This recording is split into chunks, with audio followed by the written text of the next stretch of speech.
I'd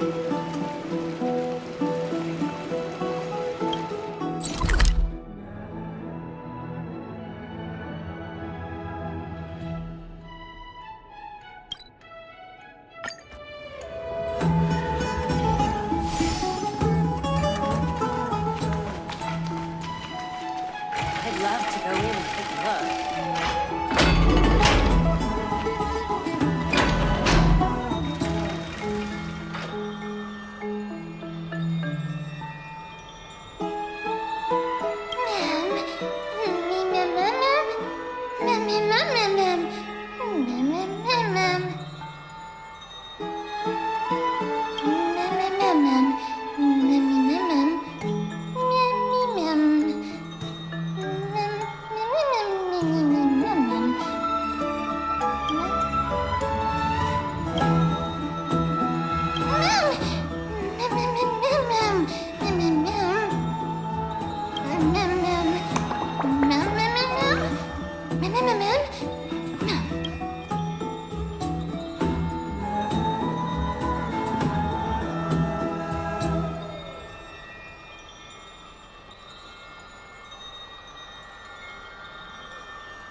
There's no glory to be found in an accolade, only obtainable through slaughter.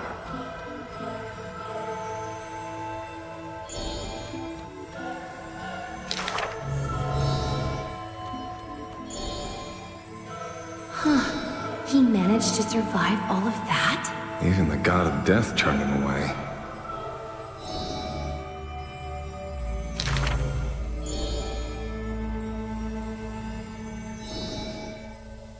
Arrogant amateur historian.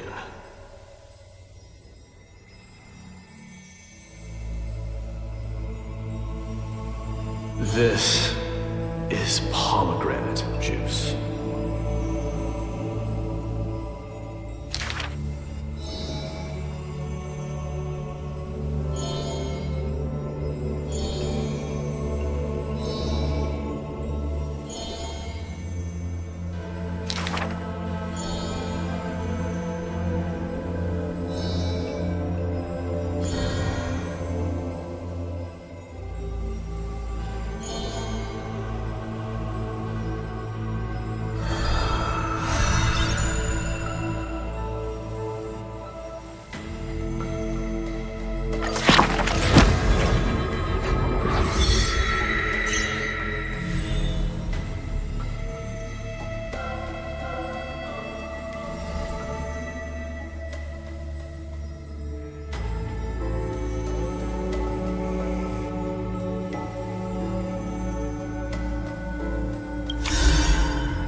You should take this opportunity to rest, Lord Finon. The core flame ritual is tomorrow. Today, tomorrow, what difference does it make?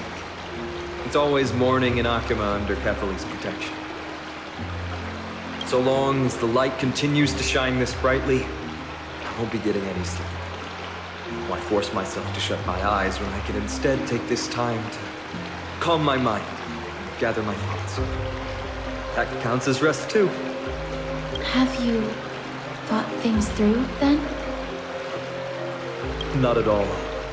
Everything's a jumbled mess still. I don't even know where to start. The core flame was blazing hot in my palm in the beginning. But it has completely cooled off now.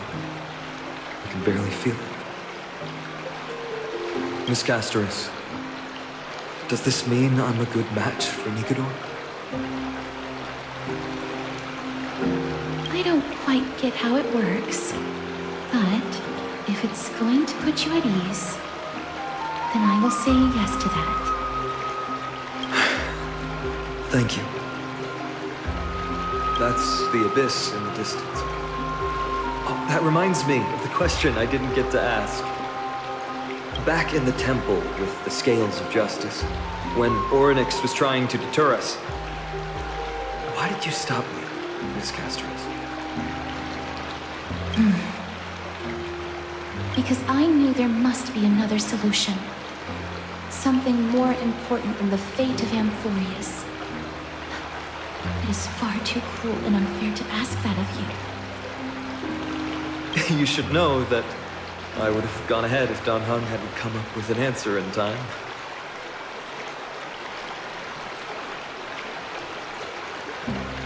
I know. You should not have hesitated then. I stopped you before I even realized it myself. It's fortunate we had the both of them there with us. Yeah. It's a good thing we had them.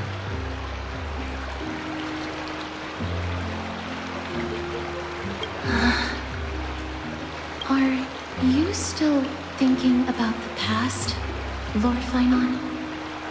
Every waking moment. I lied to the two demigods just now. I told them the duty of the Chrysos heirs is all I think about now. Do you think I managed to slip by Aglaïa's golden threads this time?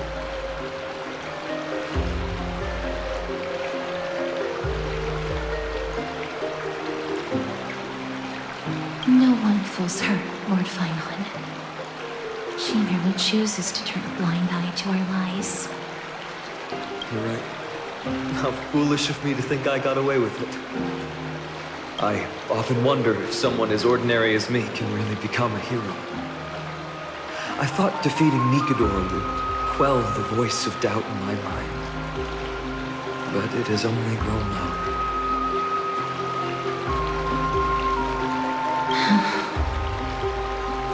I don't have the right words for you now, but I know you're far from ordinary, Lord Flynon. Mighty often calls you deliverer in jest. I don't believe he means it mockingly.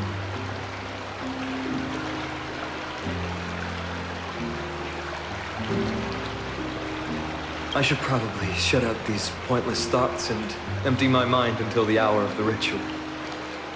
I did that before sitting for Treeby's history exam. Who in the world could hope to go over those piles of documents and slates? I decided I was better off resigning myself to fate. That way I'd get more time to play and practice with my sword.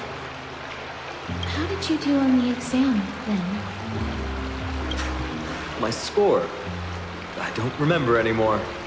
All I remember is Treeby punishing me to a full week of cleaning the Chrysos heir's bath, and no one was allowed to help me. So High Priest Treeby can be strict too. Please continue with this mentality, Lord Flynon. I believe you'll be all right. Thank you, Miss Castoris. I think I'll stay here for a little while and keep all of those unruly thoughts out. It's not like anything will come of them anyway. The sights of Ides Elysiae, my homeland, have been flashing before my eyes lately. Those Kremnoans mastered some cutting-edge technology. If only I could separate my soul from my body, too. That way I'd be able to fly my soul back to the comforting fields of my homeland anytime. That's the only place I can be momentarily at peace.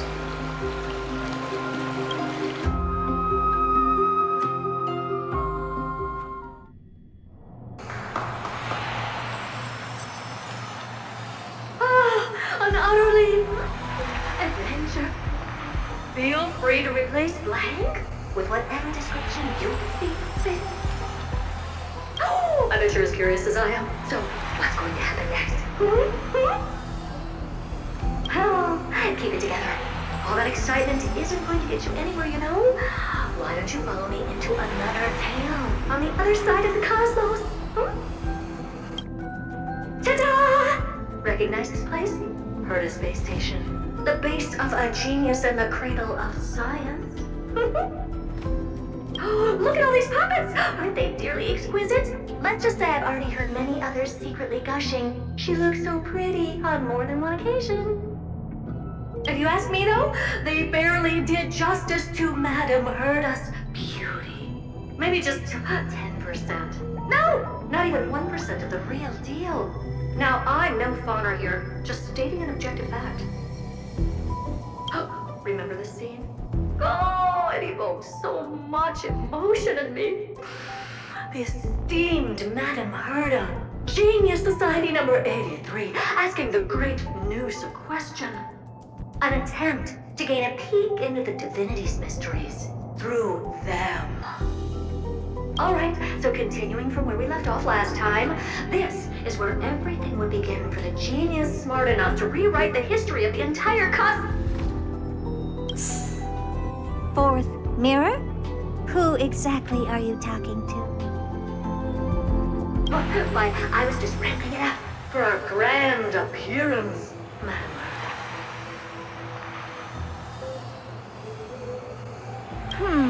So a dramatic debut?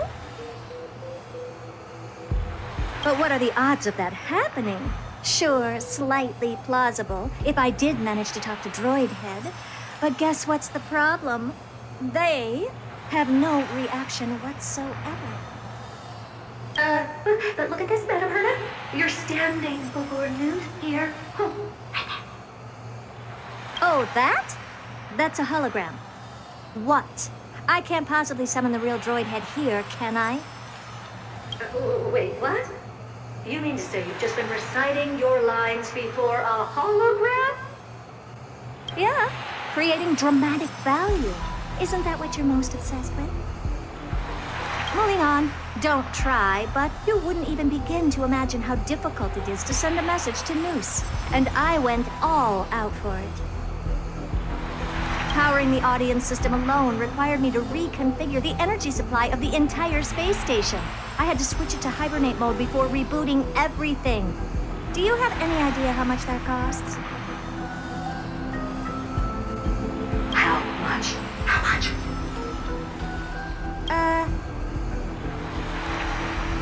I'm not in charge of finance. Go post that to Asta instead. Oh, you don't know either. I am Herta herself, the emanator of erudition, and a true blue genius. Why would I be holding the purse strings? That menial task is beneath me. You're absolutely right, Madam Herta. The IPC should really be providing a genius like you with all that you require, so you can freely dive into any research that tickles your fancy. With that said, Herta herself, emanator of erudition and true blue genius. What do you plan to do now? What else can I do? Identify what's malfunctioning within the audience system and fix it, of course. Don't take offense to my candid words, Madam Herta. You may be proficient in many aspects, but is hands-on work really one of your strong suits? I humbly suggest for you to contact Steven instead. Contact him and expose how I shelled out a bomb to send a message to Droidhead, only to screw up everything else? All right. I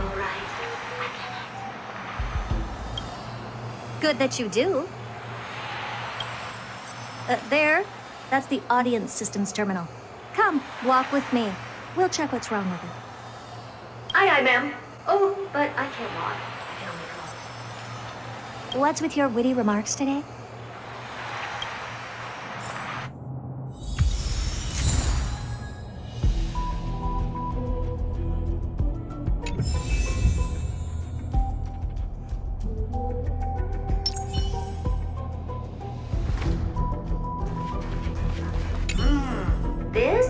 audience system? Hi, it looks just like the simulated universe. Keen observation. They share the same fundamental logic and are pretty much identical in that regard. Ah, I see. We call this referencing and not appropriation, right?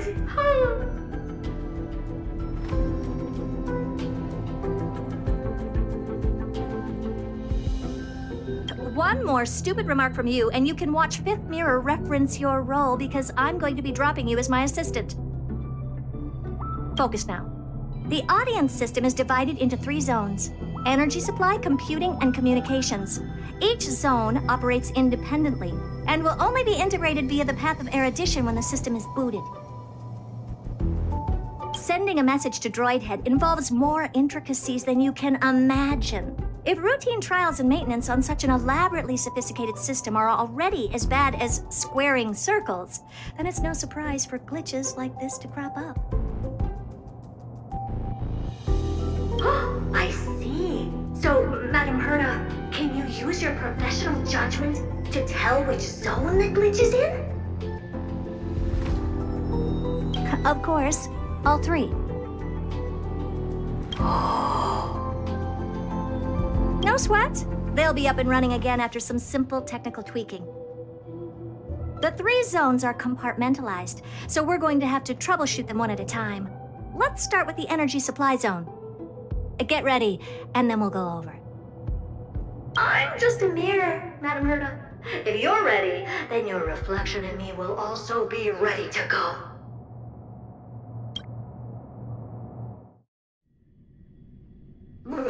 Brr. Why is this energy supply zone so cold? I'm already frosting up. Why else? I've converted the energy core that supplies all of Herta Space Station into imaginary state and stored it in this zone. If not for the ultra-low temperature here, the space station would have long blasted up into the sky. But aren't we already in the sky? You're just a mirror? I don't need you to take on comic relief, too. Where did those things come from? Corrupted data? Reanimated systemic rust? No, not likely. It can't be the Legion's second ambush, right? Whatever. We have to get rid of them anyway. All right, stay close and try to avoid shattering to pieces.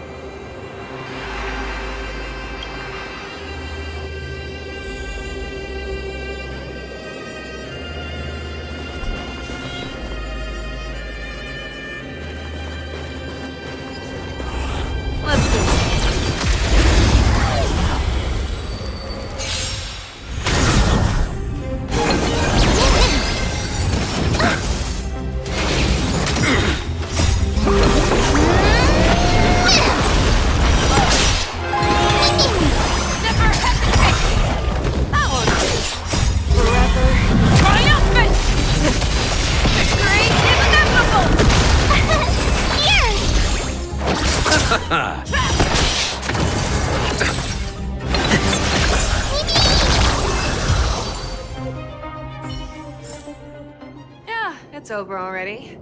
Fast enough for you. Let's see.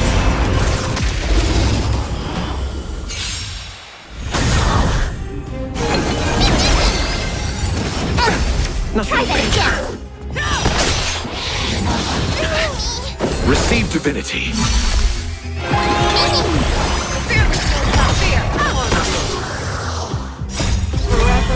Triumphant! Victory is inevitable! You can't run!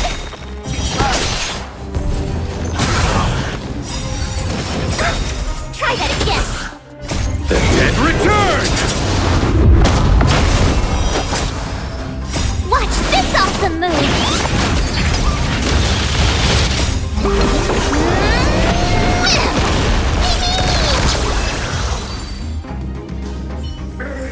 And Madam Herda never fails to impress.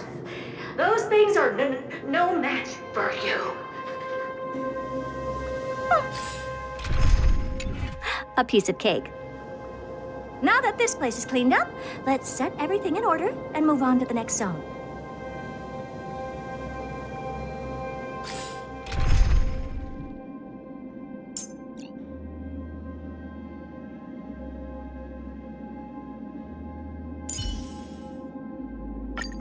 Play like how you usually do in the simulated universe.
We're going to need out-of-this-world computing capability if we hope to meet Droidhead. If we can't churn out calculations faster than a Yataflot's computer, then we can forget about having them notice our existence. But computers with too high a computing capability tend to attract computing stings like them. No one knows how these creatures evolved from their progenitor, the propagation. Ah, the mysteries of life. But even so, they can't compare to a talking mirror. A question on the side, Madam Herda? You have these powerful supercomputers and what are they normally programmed to calculate? Is that important? All that matters is that they work and are able to attract droid head's attention. I suggest meeting Miss Asta for a chat when you have time.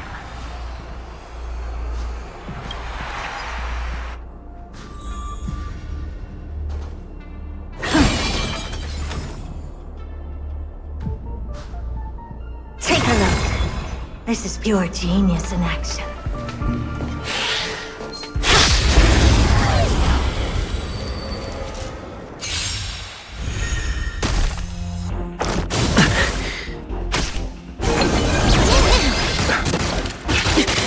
Expand your thinking. Never hesitate! Too close. I won't do it. Forever triumphant! Victory is inevitable!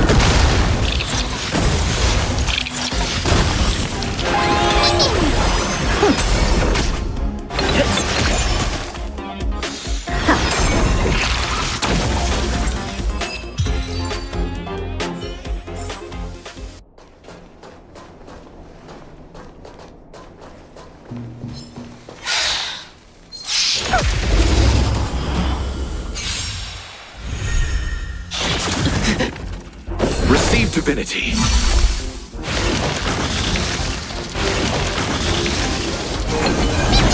Open sesame. The fearless will not fear. Too close. I won't do it.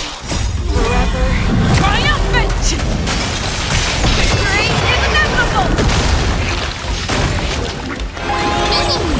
Never hesitate!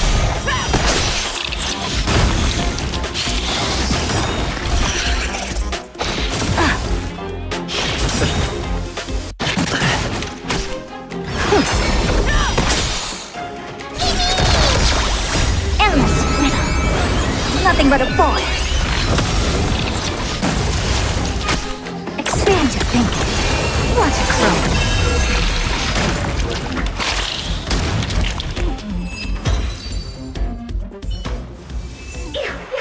Help me! Goo from those bugs got onto my reflective surface. Clean up after yourself. Can't you just wipe it off with your hands? Good one there. With those annoying bugs squashed, we're done fixing the computing zone too. These computers will get up to speed soon. Now we're just one final step away from requesting an audience with Droid Head. Our last stop is the communication zone? Oh? You have a good memory. Let's go see what's wrong in that zone. There's a memory bubble here, too. Why are you so interested in it? Okay, I'll admit it. I find them somewhat creepy.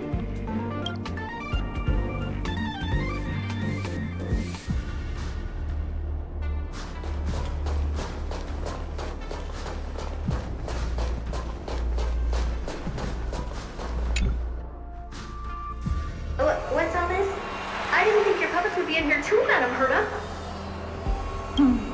Unsurprisingly, the communication zone is where a bridge for communication will be formed between Droid Head and the space station. Aggregating the path energy of the erudition, then firing a bond at the Eon. This is as good as tapping someone on the shoulder who's sure to turn back to look at you. Alas, our work is never this simple. Putting aside all that onerous legwork, a single glance from Droid Head could vaporize the entire space station if we're ill-prepared.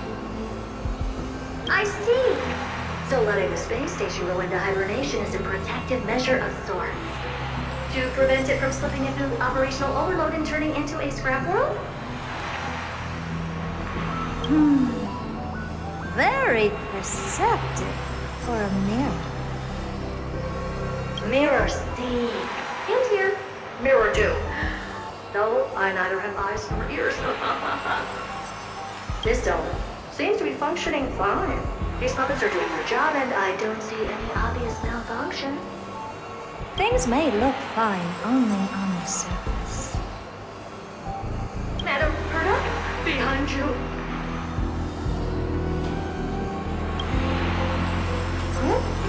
chipmunk?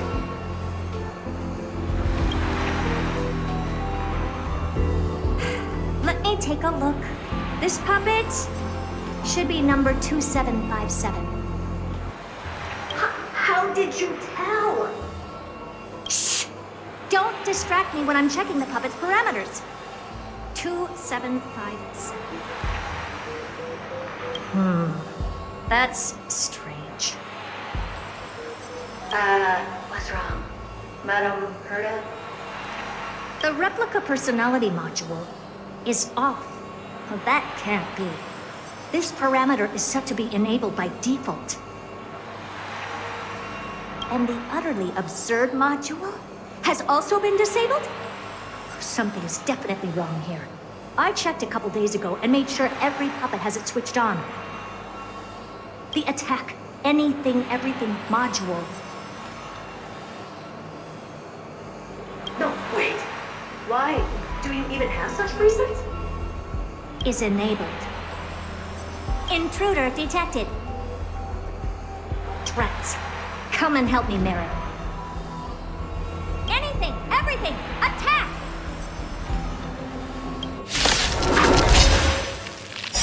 These are hermetic remnants? So they were the ones that corrupted and tampered settings? Show me what you can do. I'll give you 5 seconds. Never hesitate! Go! Forever triumphant! Victory is inevitable! Expand your thinking. Egad! What a close shave! But why are these remembrance names even showing up here? That's not the only one. Look at them.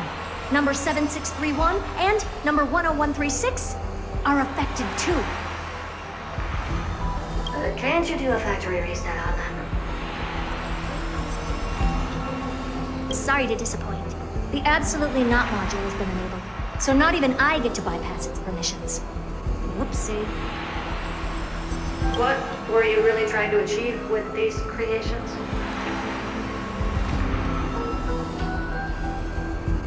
Just some toys to amuse myself with. Finding the source of the corruption can wait. These puppets no longer have use now that I'm here. Take them all out. Defective goods ought to be sent back to the repair center. I urge you to go easy on them for the sake of the space station.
Nice. Is that it? I was expecting something bigger.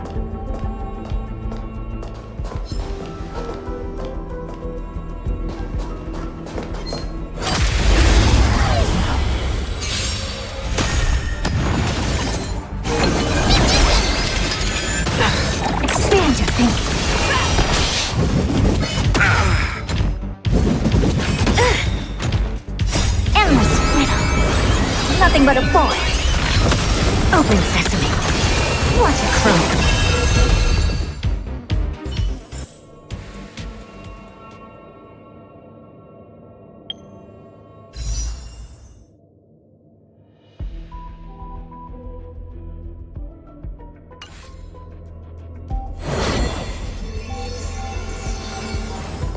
Take a look. This is pure genius in action.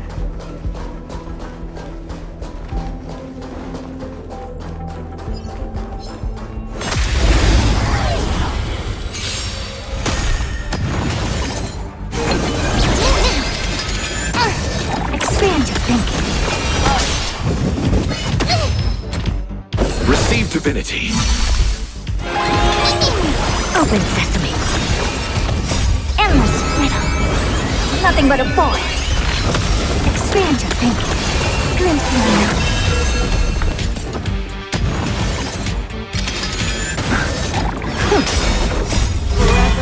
Triumphant! Victory is inevitable!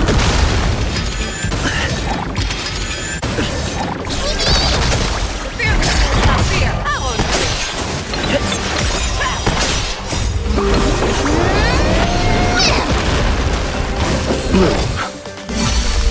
Repay.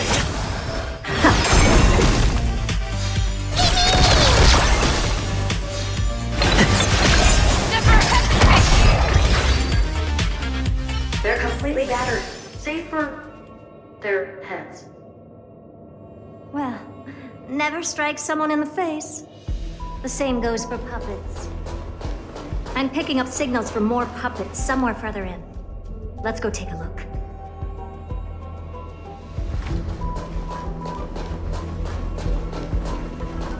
A memory bubble, tucked away this far in.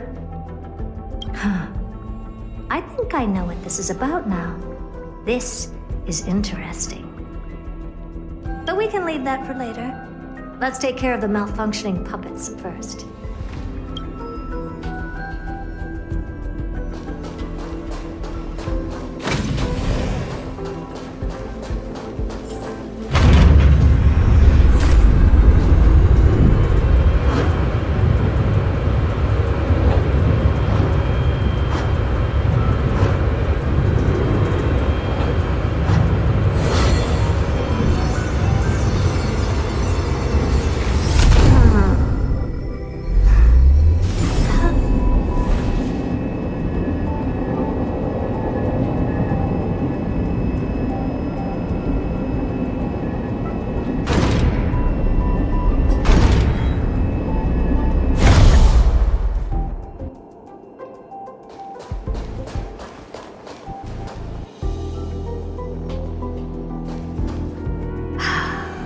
Number 0988.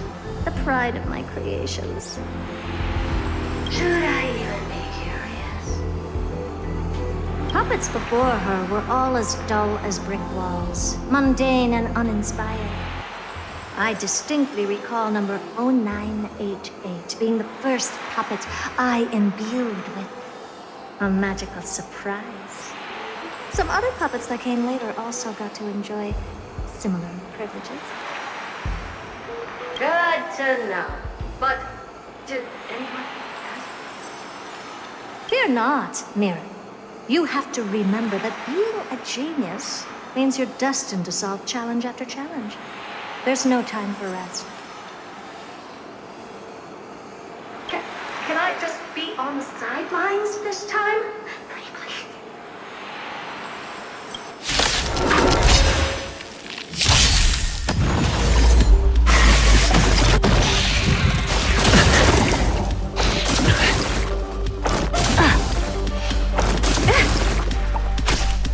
Receive divinity. We need to get stronger. The dead return!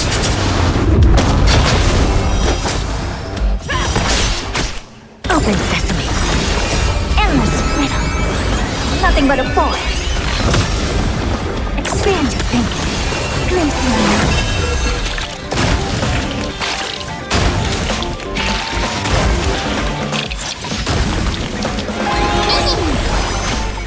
Fear, I won't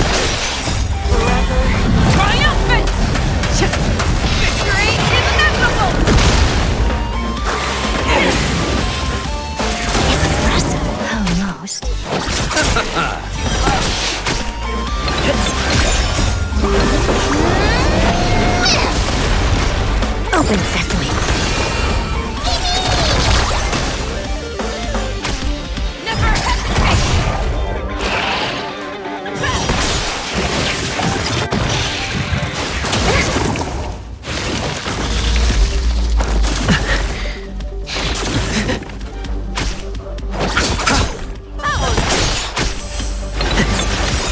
Forever triumphant! Victory is inevitable! Expand your thinking. Endless riddle. Nothing but a boy. Open sesame. What a crow.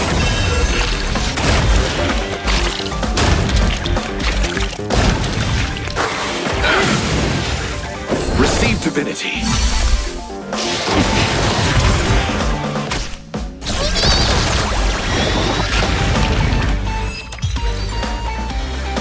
Oh, that was close.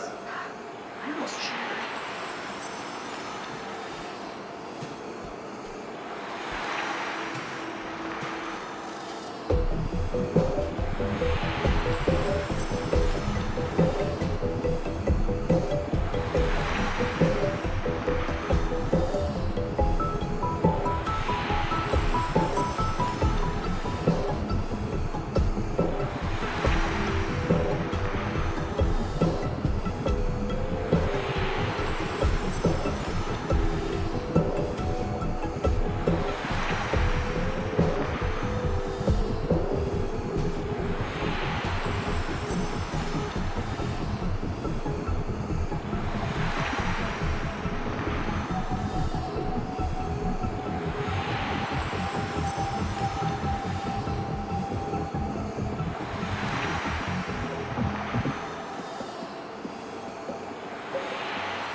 Don't be melodramatic. Working even a single brain cell of mine to take out foes like her is an outright waste of my smarts.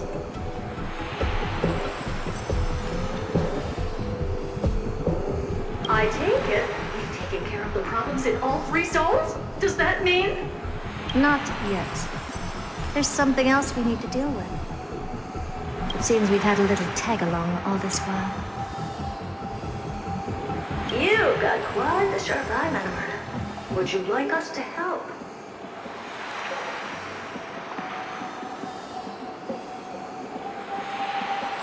Sure. Go ahead and summon the whole team, Fourth Mirror. Considering the gravity of our endeavor, we can't allow a little thief to spoil the show.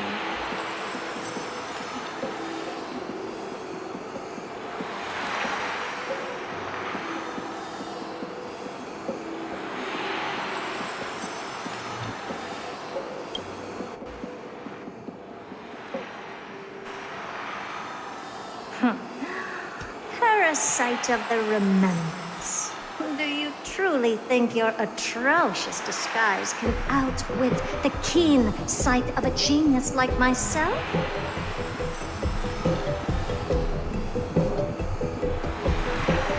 Once you're reflected in my mirrors,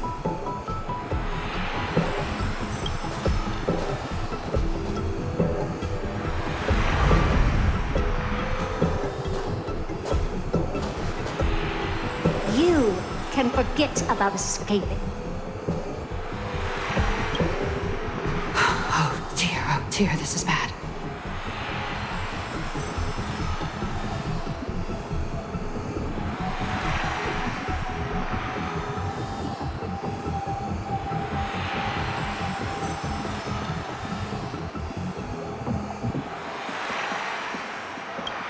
Right, stay alive, and again, I can strive.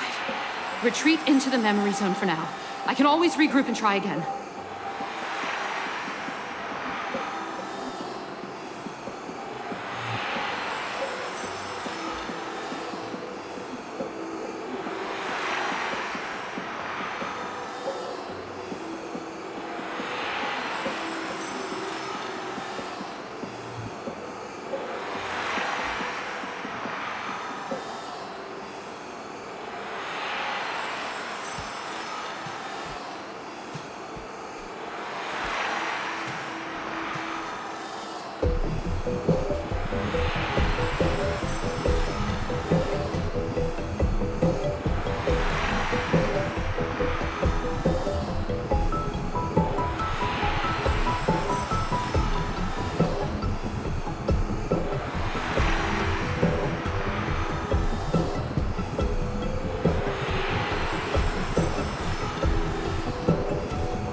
someone hasn't been paying attention. Didn't hear me, did you? For those petty tricks of yours. Do you actually think you can slip away right under my nose? Herta. Madam Herta, wait. What do you want with me? I'll spill it all. The garden's secrets, and what they're after. Everything. Please, just spare me. Well, is that all you've got to say while your life is at stake? Well, that's hardly worth anything. Need a little refresher? I am Herta, Genius Society number 83, the one to unravel the mystery behind the imaginary leakage phenomenon, and key holder of the imaginary implosion pulse. Do you honestly believe I'd seek any counsel from you?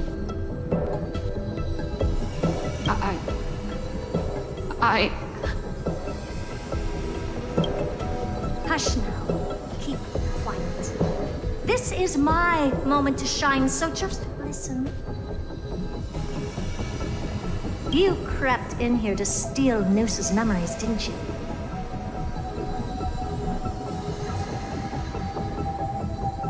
And messing with my precious audience system is just a ruse to lure me here so I can lead you to them.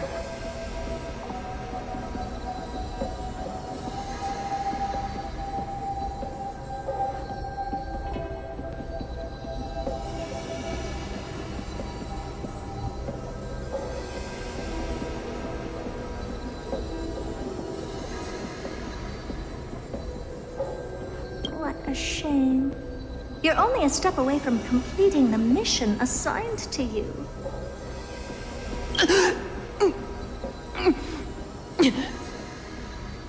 As if. Truth is, you never stood a chance from the get-go.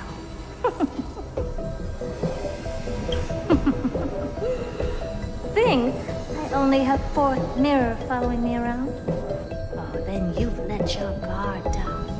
Because her siblings have long been watching your every move. Now, let me think. What kind of punishment should I subject a brazen thief like you to? Oh, I know. You garden folk have a fondness for mirrors, huh? How about letting you enjoy some quality time with your favorite object? A mirror. As for the length of your punishment, let's keep it mildly punitive. How about 100th of a lifetime? That should be enough for some serious self-reflection. Oh, cheer up. You can still do your part for this world while trapped in a mirror. For all you know, your weak path energy could just help me get droid head looking this way.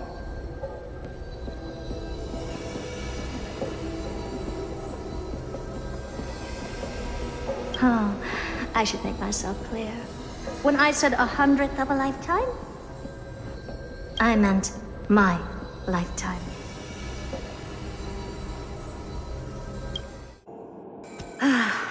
At long last, we can finally be at ease now that we've nipped those problems in the bud. This is yummy. Well, cut that out! Those weird noises make me seem like I got a few screws loose. Put that little thief to sleep for now. We can decide her fate later. Oh, sweet and venerable Madam Herta, when did your heart turn this tender? The audience system has been rebooted. This is finally it. After all that I have done to reach you, droid head, you better not snub me.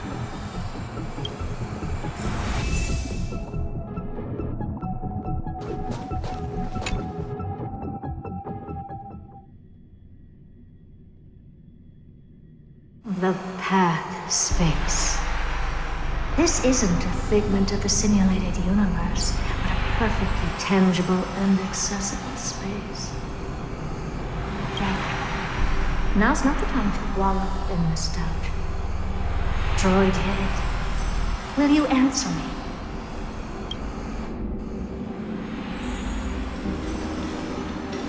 Madam Madam Herda, we picked up some voices from the space. Let me hear.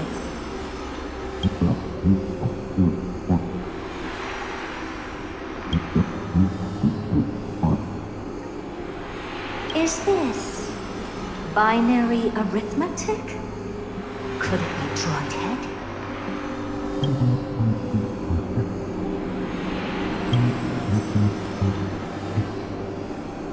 Wait. There shouldn't be a 2 in binary arithmetic. Is this some kind of prank?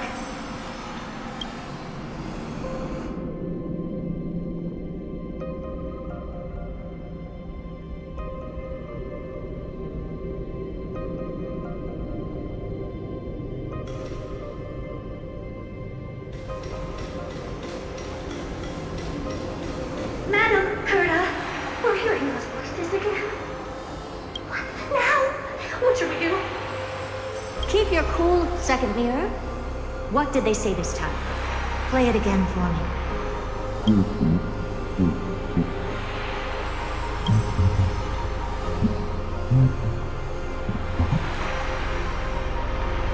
Door locked. No, this isn't the voice of the pack at all. What in the world is going on?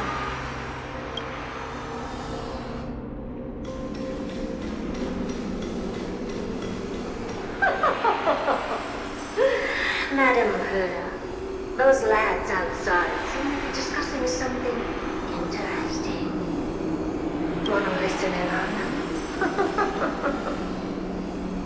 Third mirror. Stop that nightmarish cackle. It's giving me goosebumps. Wait, did you say those lads outside? Could it be? Why don't you listen for yourself?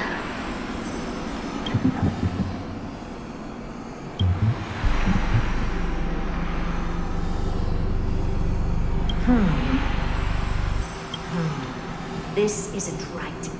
I'm sure we got intruders in the lab.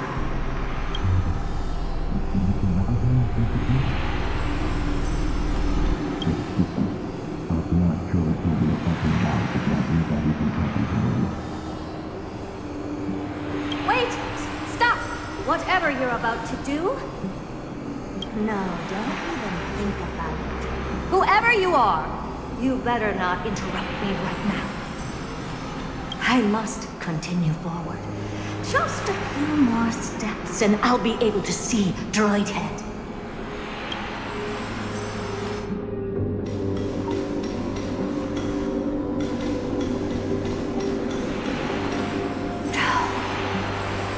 Is something wrong, Madam Herda?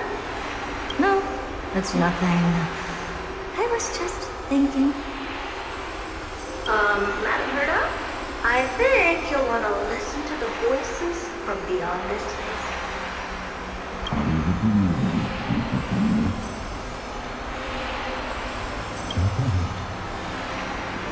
Wait, what are they up to?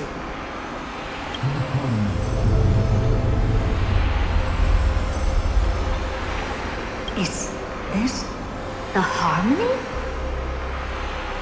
Ridiculous. Hoping to stop me with such cheap product tricks. Not a chance.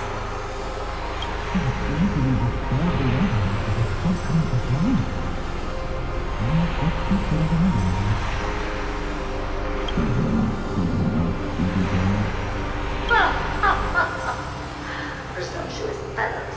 Who are you to interrupt Madam Herda's experiment? Let's ignore them and keep going. We haven't seen news yet.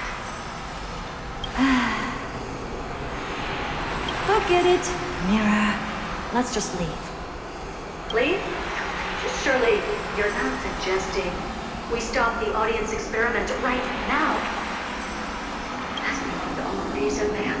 We went through so much just to get here. And now we're just one step away from making contact with the Eon themselves. Please, you know how insanely costly it is to reboot the audience system. But if I were to ignore those two intruders and continue onward, When Droidhead casts their gaze upon the space station, the blast of energy generated in that instant is sure to burn them to a crisp. Experiments can always be repeated, but humans cannot be brought back to life.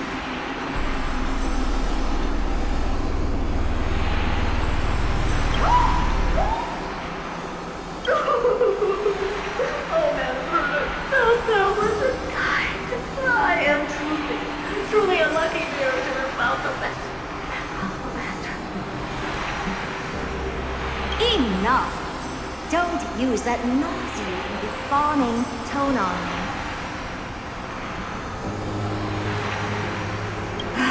Looks like I'll have to abort this prematurely again. But mark my words, Droidhead. I will be back.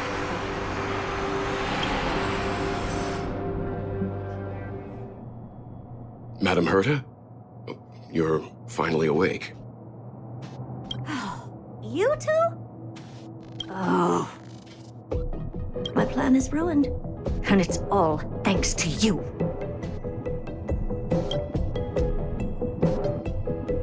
Your plan? My sincerest apologies, Madam Herta. We weren't aware this was a part of your plan. The space station was in complete darkness when we arrived, so Sunday and I assumed something bad had happened. We continued further into the space station, hoping to find the cause of the blackout. And that's when we chanced upon your actual self. How did you get in? The door wasn't locked. All right, fine. I am a person of reason, after all. You're not to blame for this. I am familiar with Mr. Yang at the Astral Express. But the one next to you? Looks like Madam Herta doesn't pay much attention to cosmic news. Please pardon my manners. It is unbecoming of me to forget the most basic of courtesies amid all that has happened.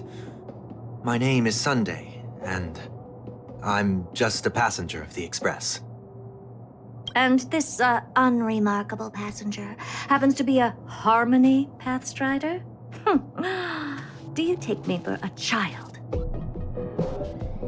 In any case, I don't suppose you came all the way here just to check on how the space station is doing? Well, we were worried for a moment there.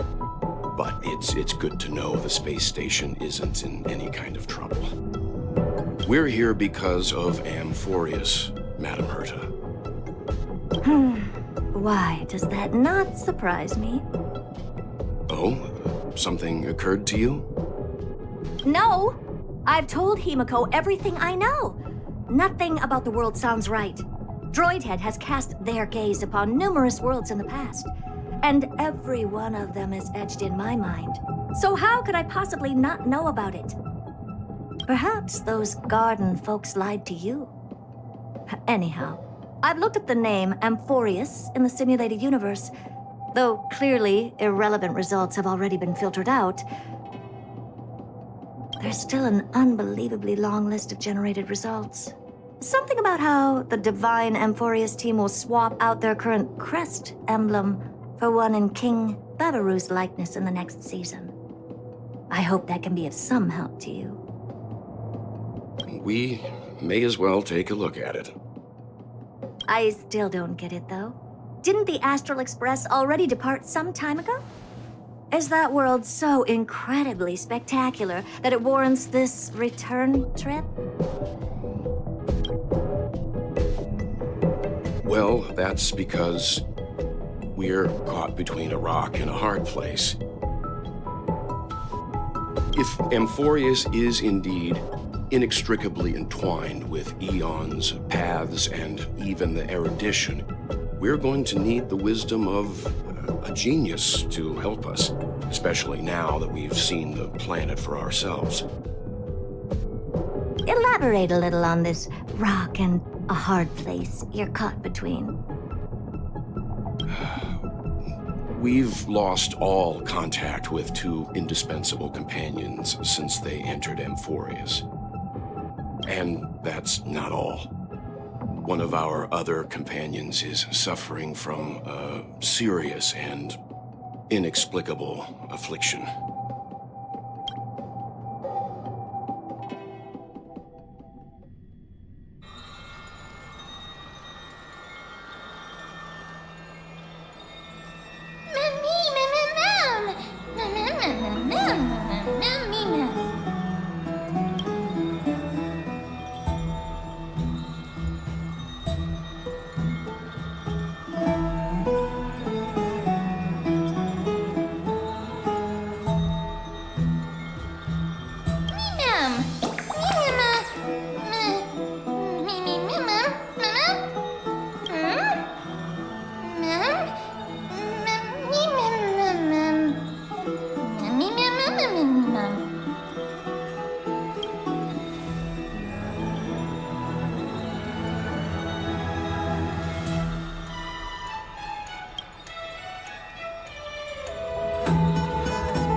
It's still early.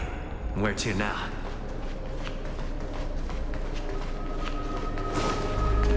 Oh, Majesty of the 12 Titans, pillars of the world. We seek your divinity to mend the rifts of the world. Fill our bodies with blood of gold, till we wither in willing service to the prophecy.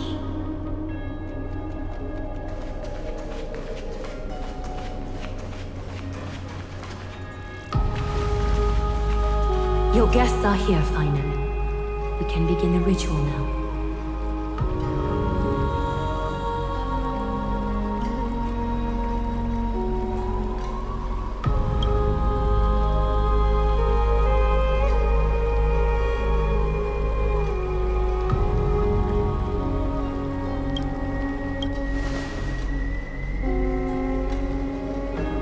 Lord Mighty isn't here yet.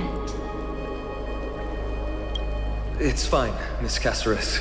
He spoke to me already. I told him he should be nursing his wounds, and that he shouldn't be worrying about all this comrades once-in-a-lifetime ascension ritual stuff.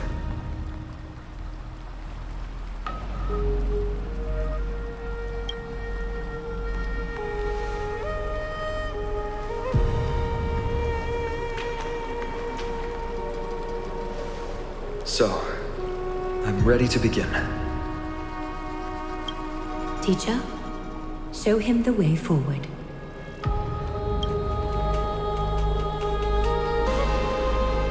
Despite the myriad dark and endless nights that have gone by, the guidance of the prophecy is nevertheless as clear and bright as the first ray of dawn.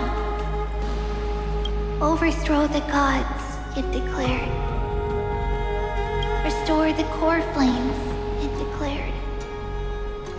bear the divine authority, it declared. Forge miracles, it declared. Oh, prophecy, forgive us for this late tribute. We, Chrysos heirs, have striven to start the flame chase journey anew over these myriad nights. The seeds we sowed have finally yielded a good harvest.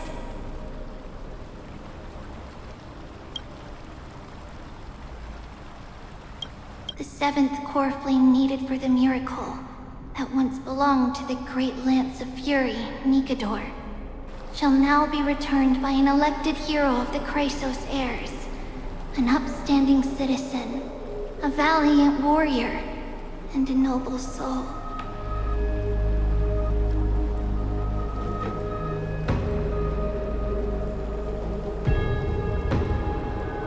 Please step forward, Paean of Ides Elysiae.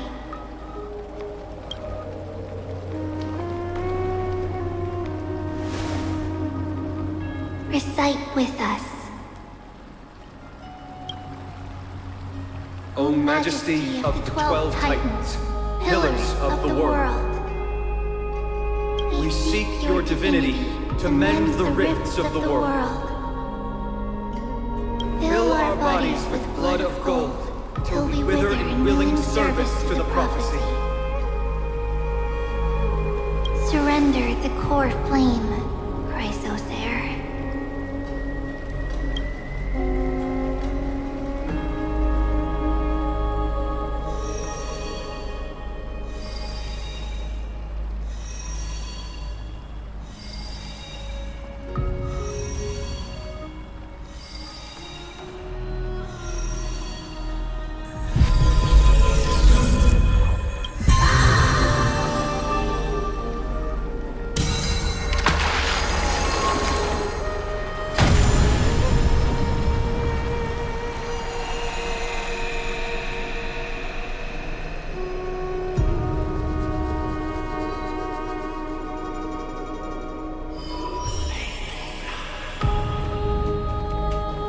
The Lance of Fury's constellation is illuminated.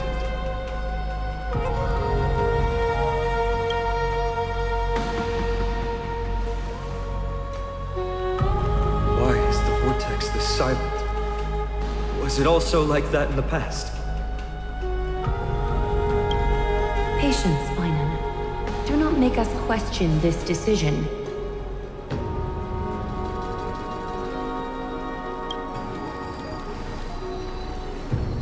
Lord Naias.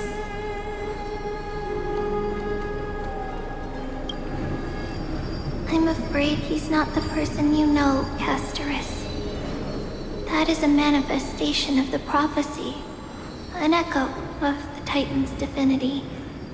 It is here to examine the Titan's successor.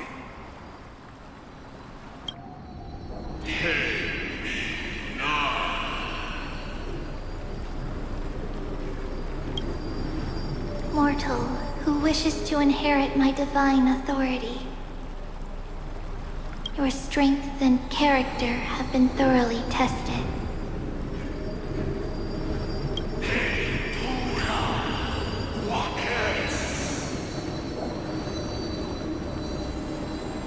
Yet your will wavers.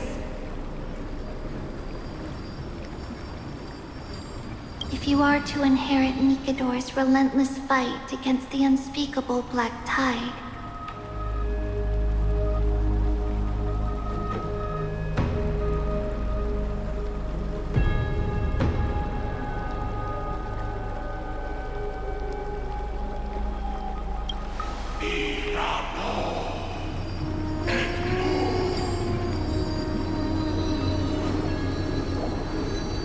you must accept a trial of divinity.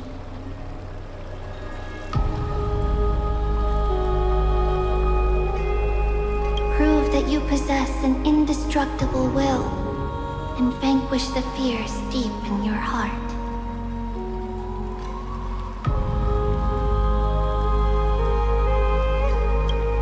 Vanquish the fears in my heart.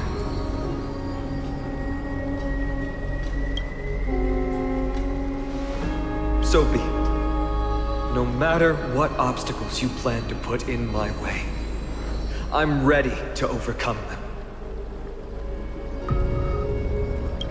For our prophesized tomorrow, I will become the god Amphorius needs.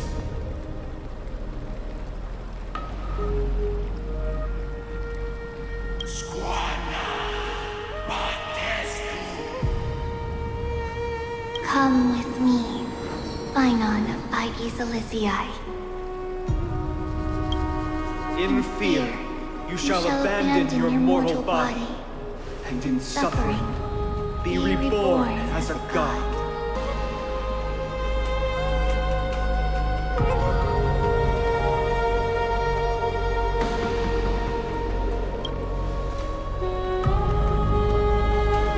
Wait for my return, my friends.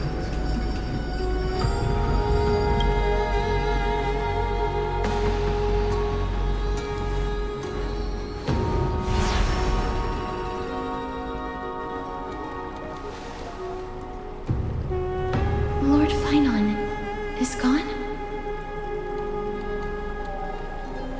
He has stepped onto the battlefield to fight a campaign that can only be won by him alone. All we can do is wait and have faith.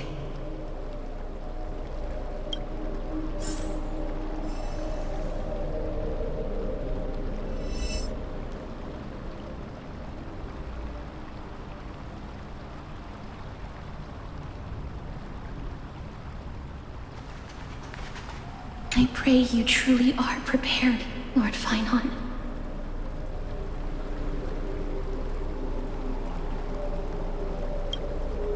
I spoke at length with Lord Paean before.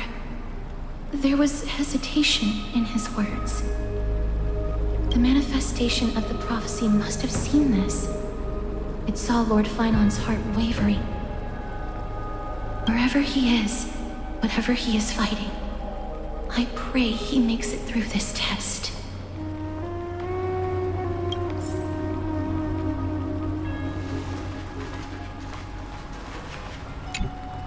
Paean steers his own fate.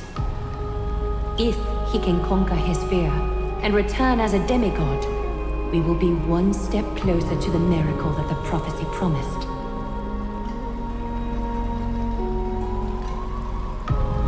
You must have noticed by now, every Chrysos heir here bears a flaw of sorts. Be it the curse of immortality, or the constant erosion of their humanity, or... But not Paean. He is a Chrysos heir without flaw, a perfect vessel for divinity. There will come a day when he leads everyone we have left, through the gates of the miracle.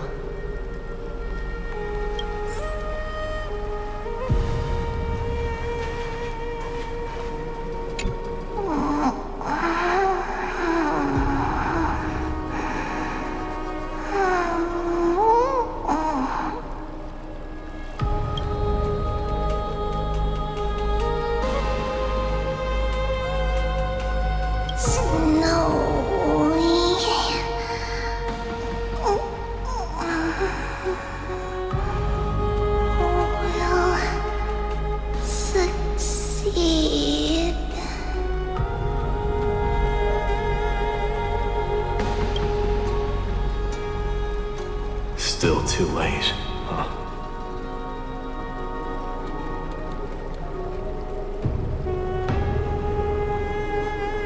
The constellation of the Lance of Fury is already illuminated. That must mean... The core flame has been surrendered. The Lord Paean's test isn't over yet. The prophecy sent an ambassador. They acknowledged Lord Paean's strength and character, but had doubts about his strength of will.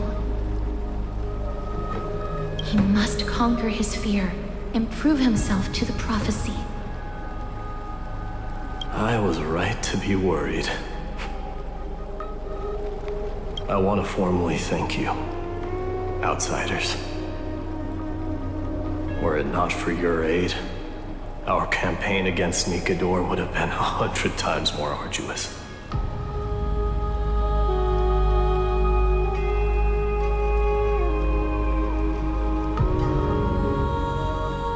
Kremnoans revere strength and military might. That does not mean we lack etiquette.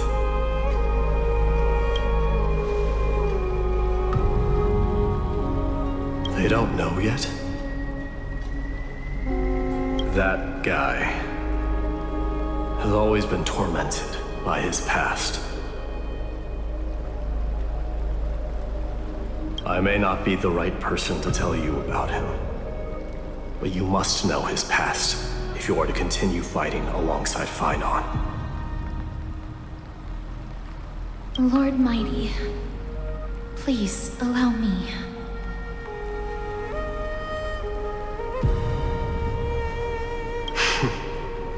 Very well. Before he was chosen by the prophecy, Lord Paean had everything taken away from him. His home, his family, his close friends. Everything he once swore to protect.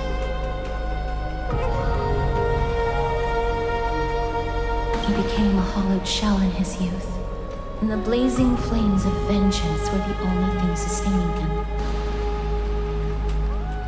The prophecy gave him a new mission, granting him a new life as a Chrysos heir. But which is more important to him? His new mission, or his desire for revenge? I'm afraid only he knows. No. Perhaps he himself is still struggling to get to an answer. I acknowledge his strength, but fear is something not even the sharpest of swords can cut through. I hope you've toughened your resolve, Deliverer. Only a will as tough as stone can shatter the darkest nightmares.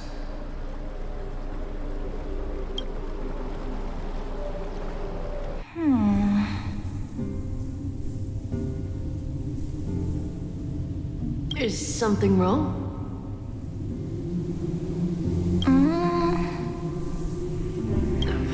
Don't keep me in suspense. Come on, tell me already. What did you see? I just wanted to get a reaction out of you. Alright, I'll tell you. This card is the Deliverer. Deliverer? What does that mean? The interpretation is really long. Maybe I should just skip it. All you need to know is, this card means you'll be a hero, worshipped by all. You will protect this world and save lots and lots of people from scary enemies with your sword. Do you like the sound of that? But... What's the matter? This is a good card. But I don't want to be everyone's hero. I just want to stay in this village with everyone I know. Grandpa and Grandma said the outside world is full of bad people. That's why they're always at war. Who wants to save bad people like them? I can be a hero, but only our village's little hero. Well, little hero, if the day comes for us to say goodbye to ID Silizii, could you become a deliverer then? Do I have to leave the village? If something like that happens, someone will have to save the world. Then I'll...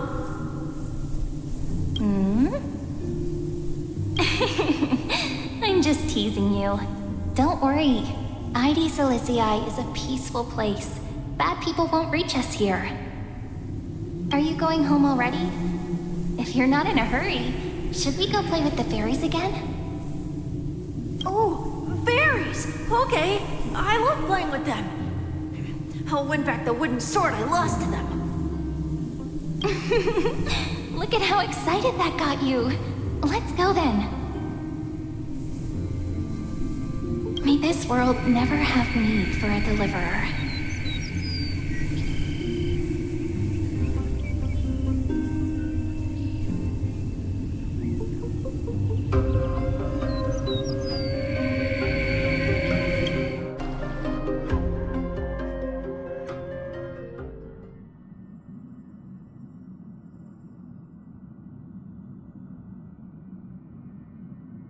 Of course the food's ready! March isn't feeling well, so Pom-Pom has specially prepared the conductor's special bland meal that'll be easy on her stomach. Can you bring it to her, Himiko?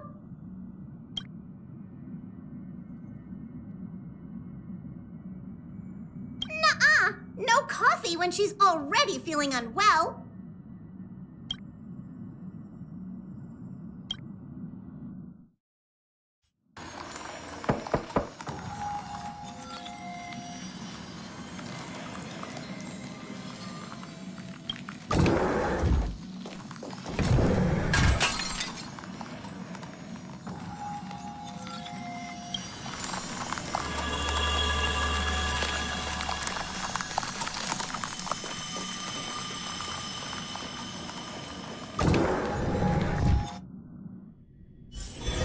Still early.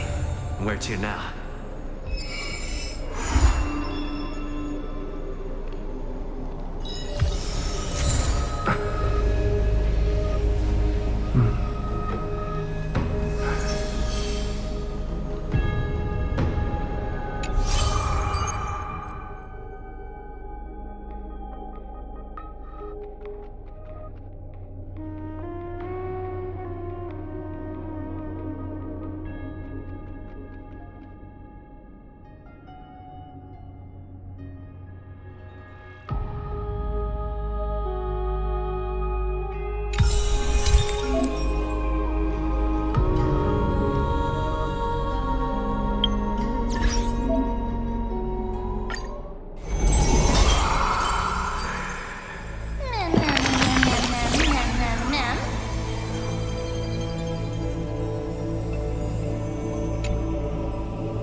She did not go with a smile, but to me she cursed.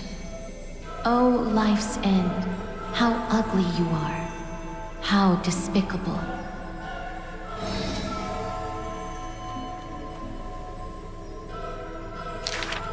For if death cannot be avoided, I wish it could contain beauty more plentiful.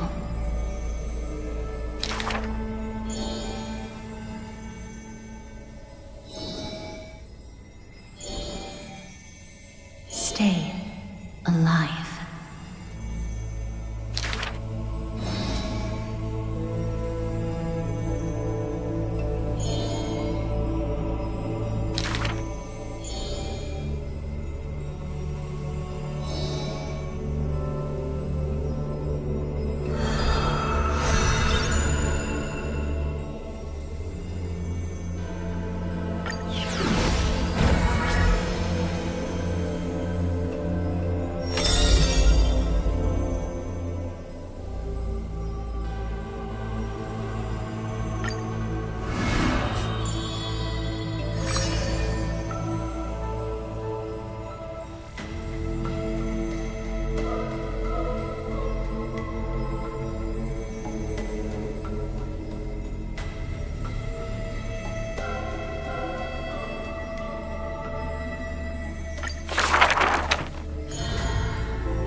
The epitome of magnificence, unbounded benevolence.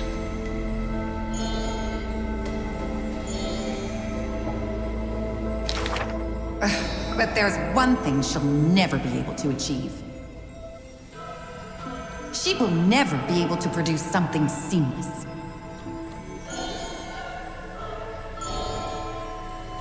Lady Aglaya, grace our eyes with your most elegant creation. Ingratiating words do not sit well with me, nor do duplicitous machinations.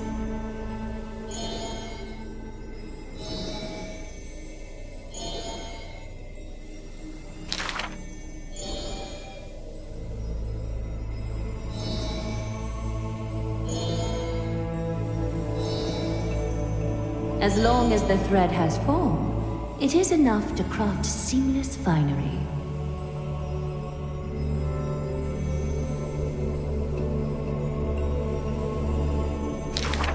Hardly a challenge. None of these pose a challenge.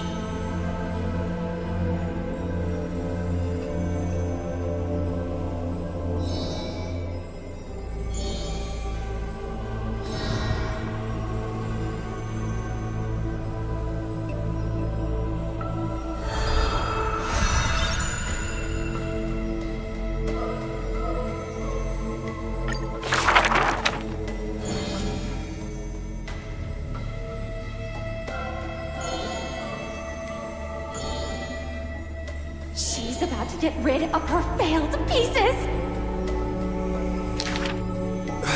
Now I see why the Holy City is free of worries. Even as the end nears, they're still obsessed with lavish clothing.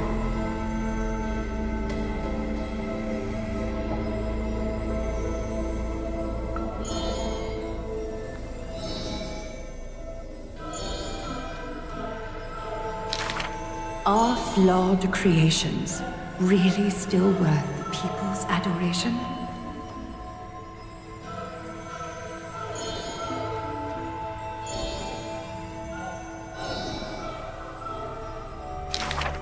Me! I want to be showered with a thunderous ovation and lots of flowers. I want to stir her emotions. Do I fit the bill? My sister and I are refugees from the Abyss. I want to get a pair of shoes for her.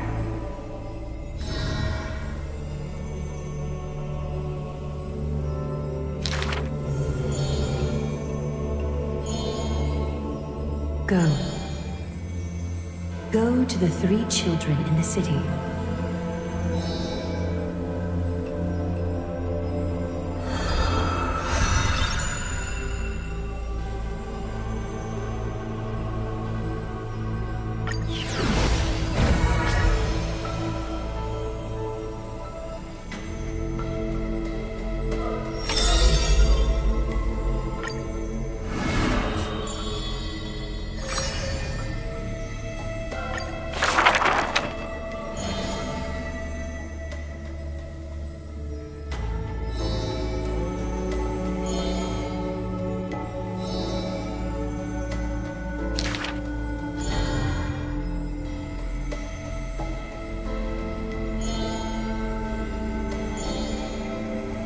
That's not really his name, is it?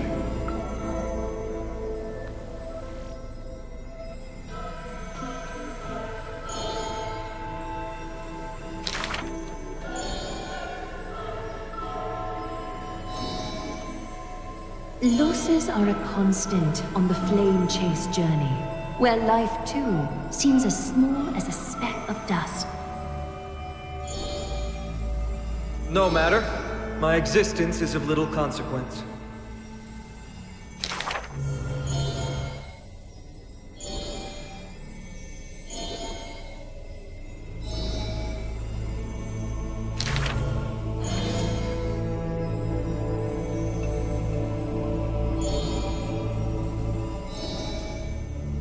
Losses are a constant on the flame chase journey.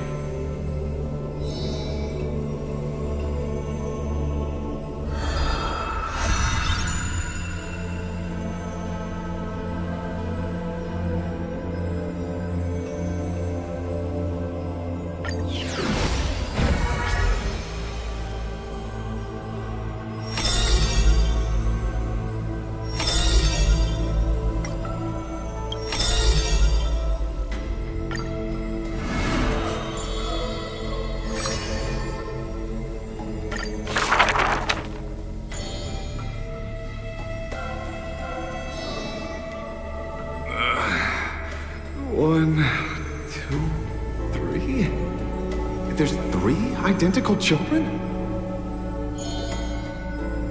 Stranger, welcome to the Holy City. We will show you the way forward.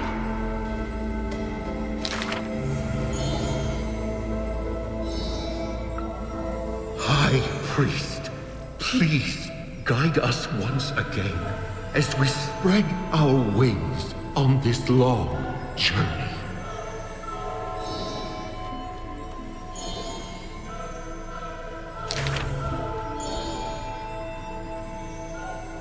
Hello, do you need our help?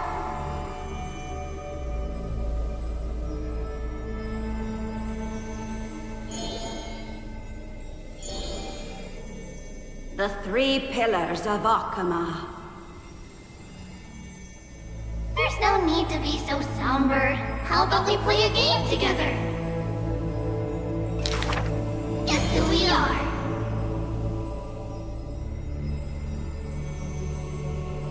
You're Paean. No, we're training. Are you Trinin? Wrong. We're actually Paean.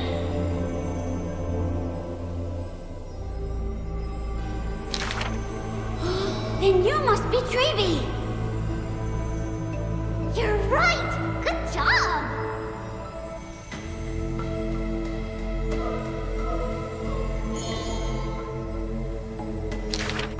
We will show you the path to take.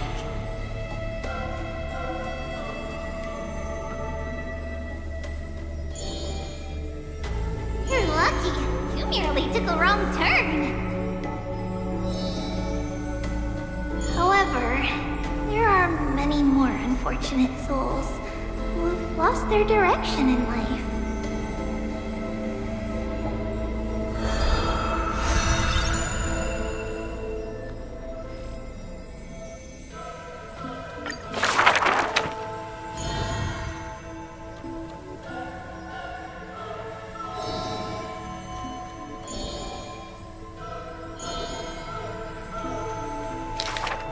Perhaps we should tell you some happy tales instead.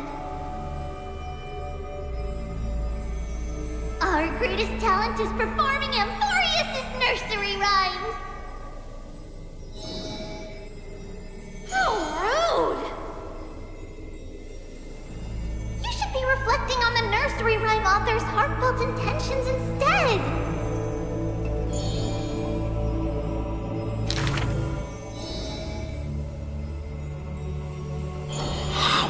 Dangerous.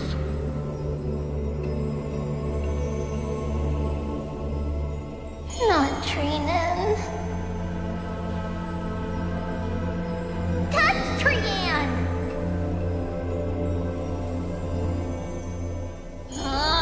Stop nagging.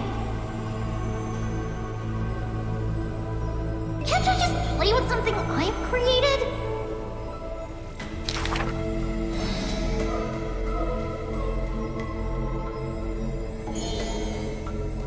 Initially, there were many more of us. The others have merely gone one step ahead.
Don't be nervous.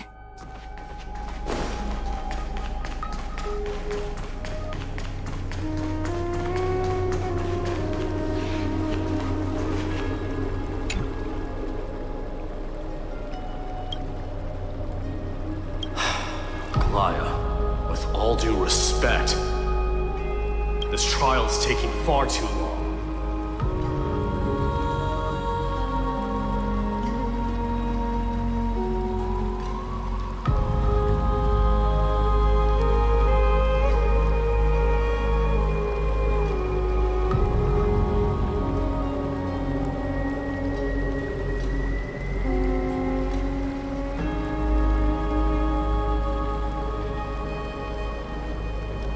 What do you think of this, Trinan? It's not possible to tell for sure what goes on within the vortex. All I can hear are fragments of speech and distant battle cries. Is it Fainan's voice? I'm not sure. It's difficult to make out clearly.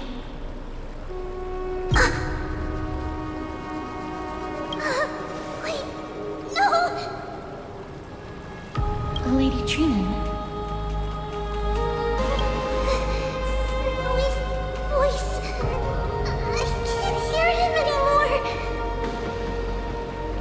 There's some like existence in the trial. It's burning him up. It has come to this, after all. What now? Get ready, my Demos.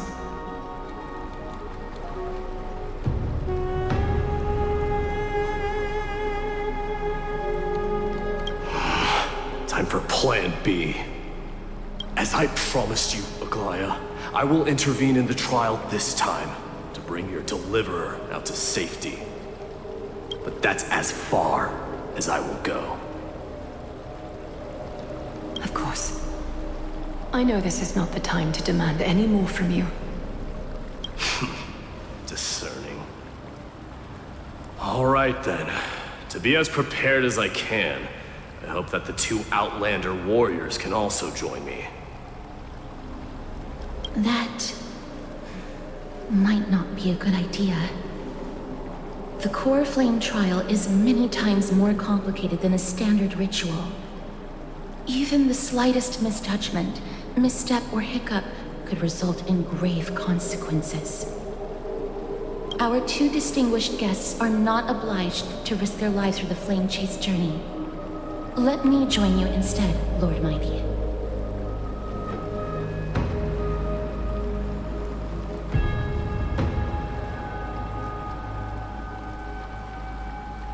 No. Someone should stay outside in case we need help.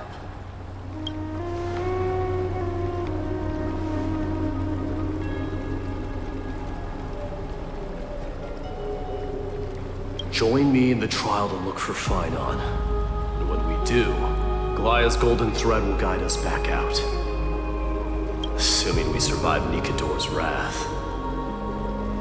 If something bad were to happen, Casterus, your priority is to ensure the safety of these two. I can find a way out on my own.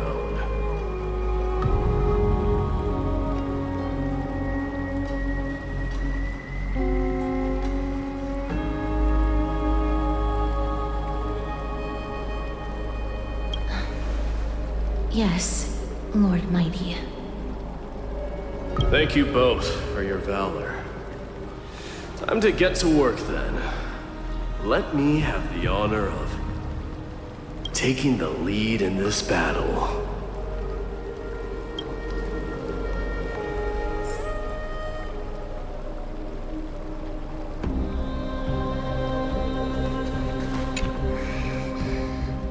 We can't get rid of all the noise.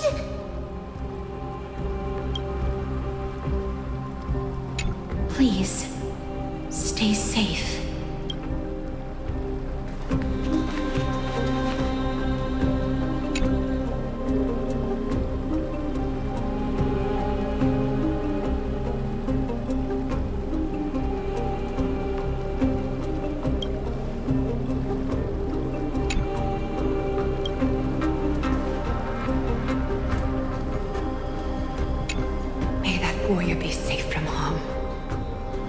When you are ready, I will preside over the ritual on Trinon's behalf.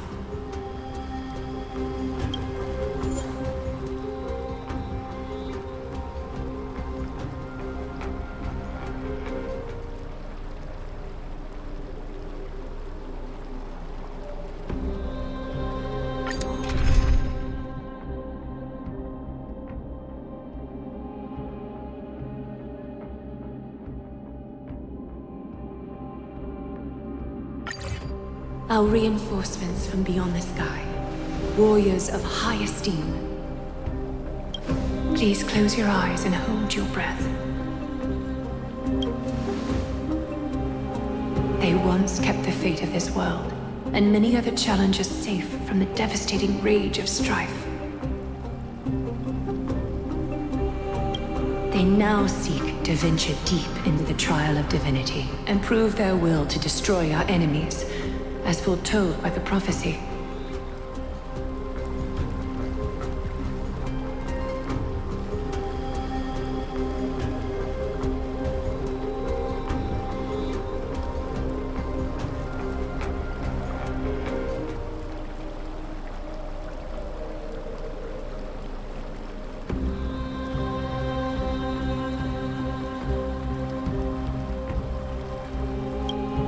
When the hammer of strife strikes the anvil of the warrior, the heat and impact will leave behind scars, and between them, a demigod shall rise.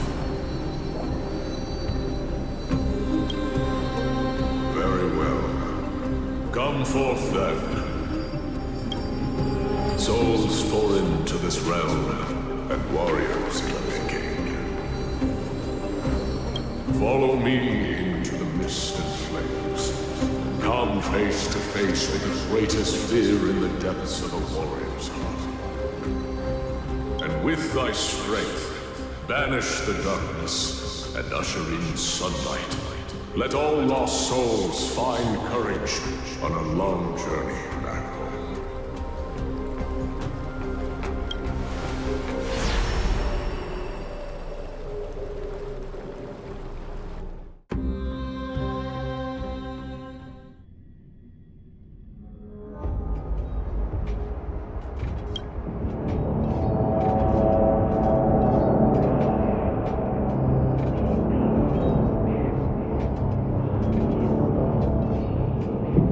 What's the matter? Surprised? Where there's strife, there's carnage. It shouldn't come as a surprise to see such a sight in Nikador's trial.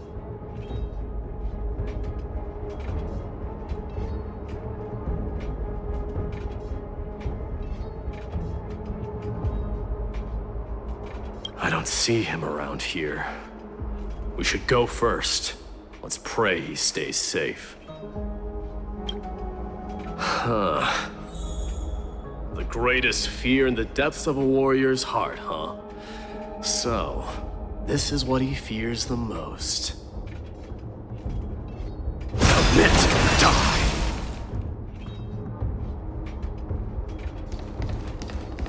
There's no place for you in A disaster. So much for the king of those outlanders. You won't get away, Kremnoan vermin! Be on alert. The smell of rust is thick in the air.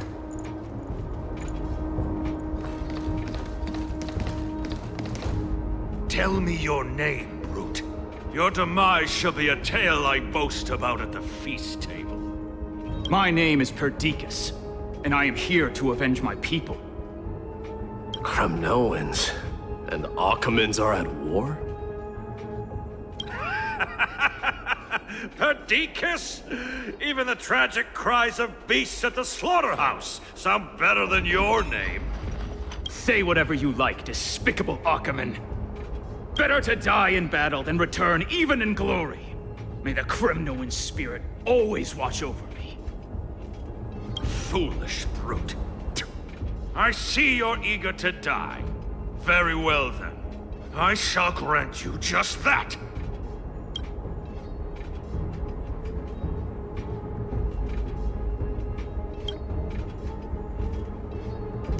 You are Oh. So the Alpha Brute has found his way here. It's a pity, though. You're too late. You will never stop the Holy City's army. Watch as I make this pathetic warrior of yours the first sacrifice.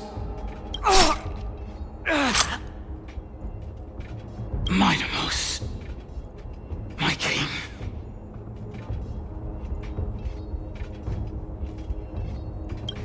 Avenge me. Is this? You're next.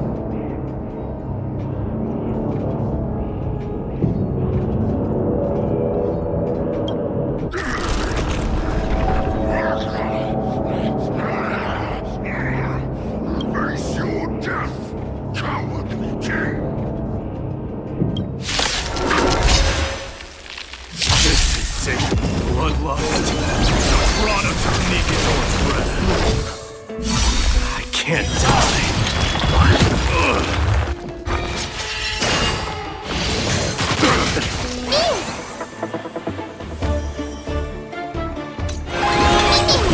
Fangs and claws got dull.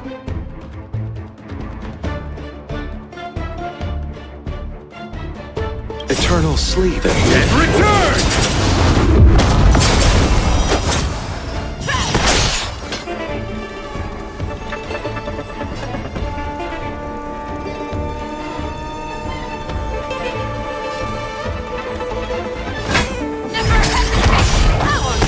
Let's settle this.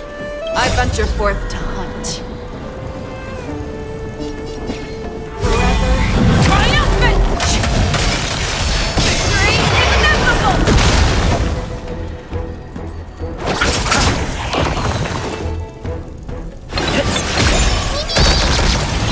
Show me what you can do.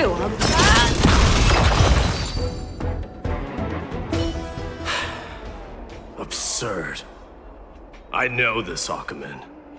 Strife contorted an honorable warrior into this perverse and twisted being. And that horrible noise. I can hardly suppress my bloodlust when it sounds. This battle cry must have gone to Paean. That's why he lost himself. What a useless fool.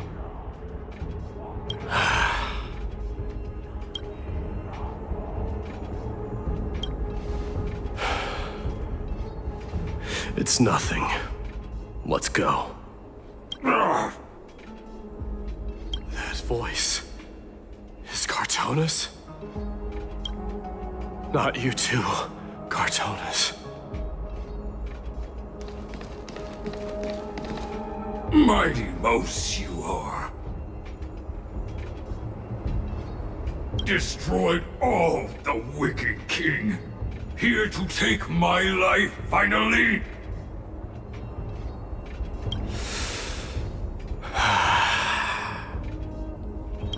I won't ask how this happened, nor will I hurt you like you said.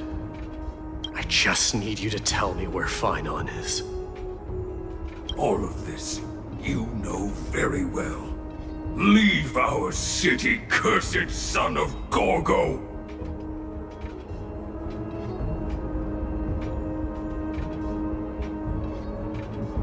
I have no intention of hurting you, Cartonis. Humiliate me, you shall not! Leave! Get out of Okima! Get out! Symbol of your sovereignty, take it! Signet of Kremnos, bask in blood-soaked glory, your kind alone!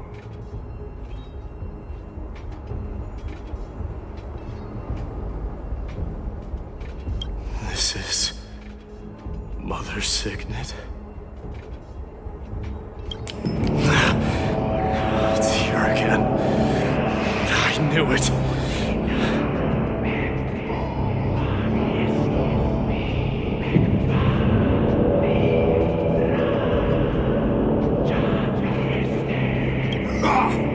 Finally gone mad, despicable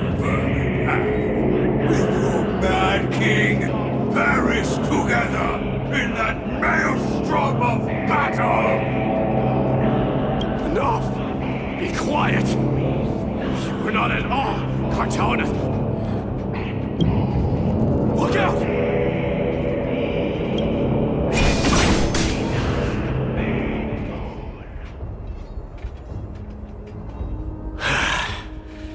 Nice move.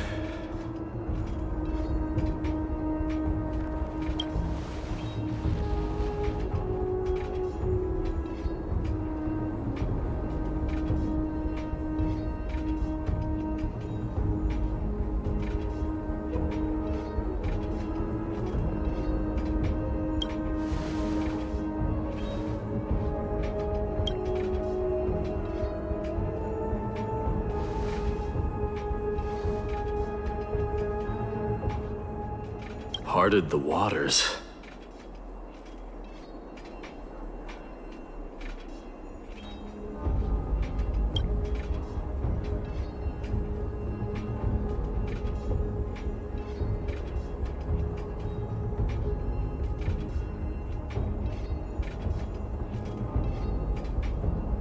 Huh?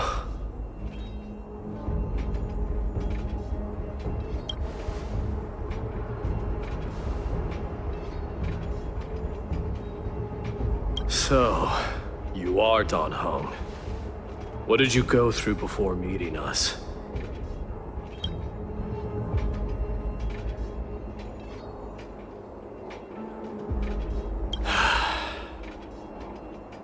You mean you saw your past too?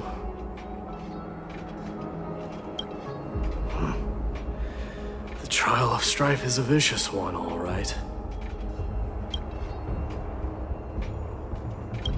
This might not be a single person's trial, but an arena for every challenger to engage their own delusions in a bloody battle.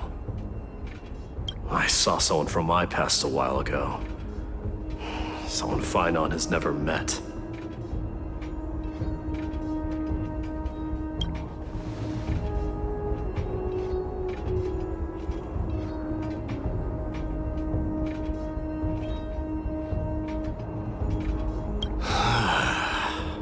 We can only hope this battlefield is nowhere as extensive as I imagined it to be. Let's first follow the sounds of battle to their source. The battle cries seem to be getting a lot louder.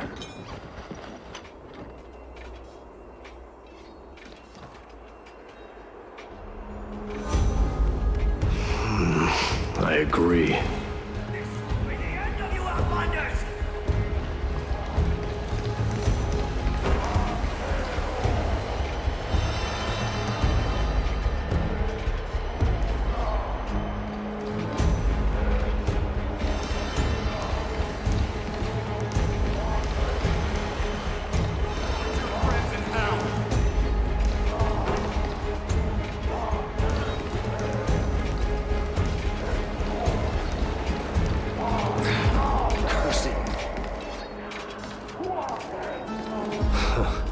Just as I thought. This is where the battle cries were coming from. The true entrance to Nikador's trial.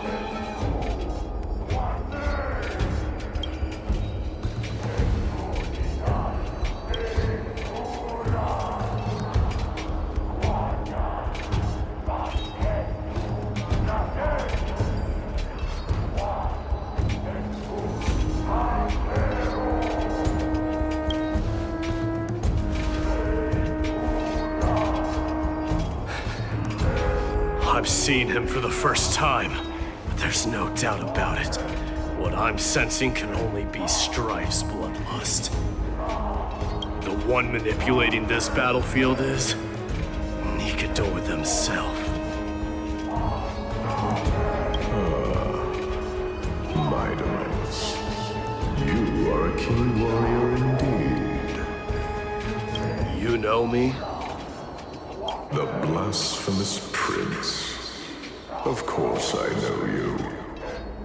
And I happen to know that you're here for the soul of that white-haired warrior. Great. Let's cut to the chase then. Hand over that poor excuse for a swordmaster, so we can be done with this farce. No.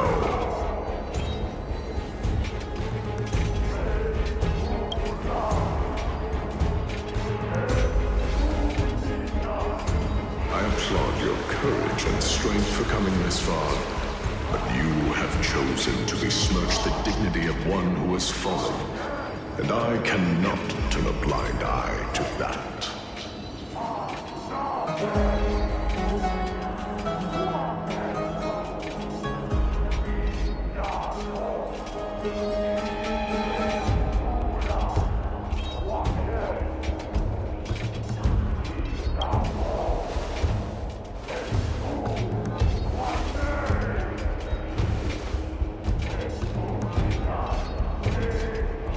He faced the greatest fear in the depths of his heart, and fought with exceptional valor, though he eventually succumbed to the brutal onslaughts. I have since brought him to the rear battleground, and granted him glory worthy of his courage, tenacity, and sacrifice. You wish to take him away? Sure. Pick up a spear and prove that your resolve can rival his. Of course, cowards who hope to avoid bloodshed are better off disappearing from my sight this instant. Your opinions are of no interest to me, Mad King. If it's a fight you're looking for, then you will get one, Titan. I will put you to rest once more with my curse of immortality. Commendable. Your noble mother displayed the same spirit with a spear in hands. Don't you dare speak of her.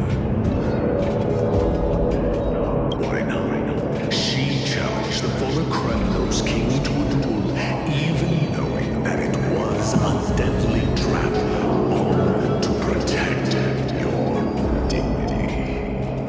Are you suggesting her efforts were for naught? Her death was caused by you, the incarnation of strife. How dare you talk about her past? This nonsense. You should be wielding your weapon at the god of strife. Battle me and put a swift end to this.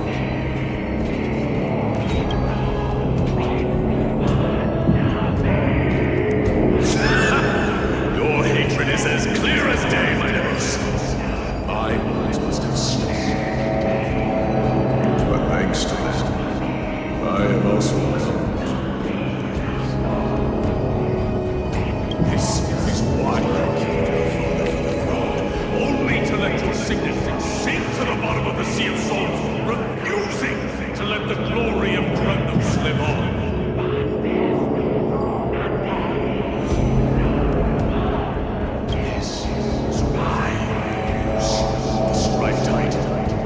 To reject the core flame, letting strife continue instead.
match up to what fate has in store for you? Prove to me that you are worthy of this power! Show me your courage.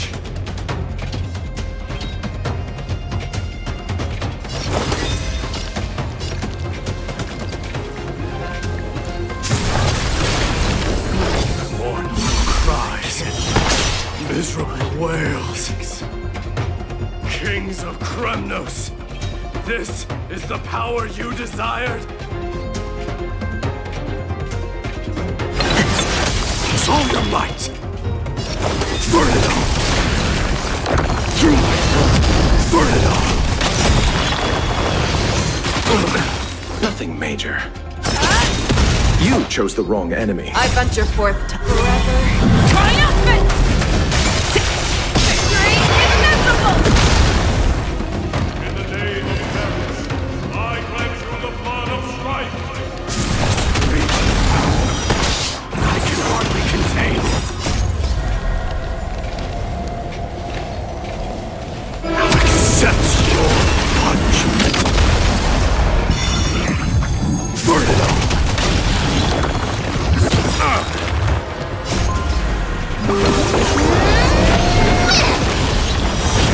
On you!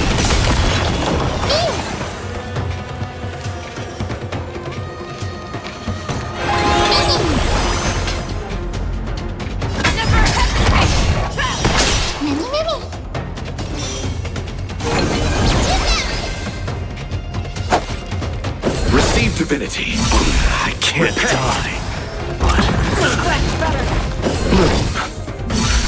Thank you. Stay safe. Eternal slither and return! Forever doomed!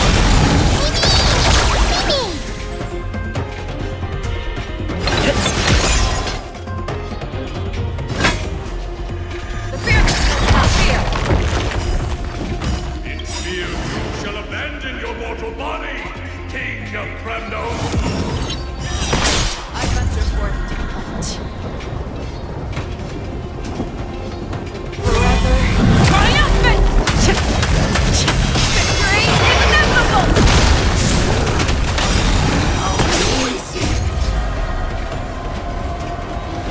Accept your punishment.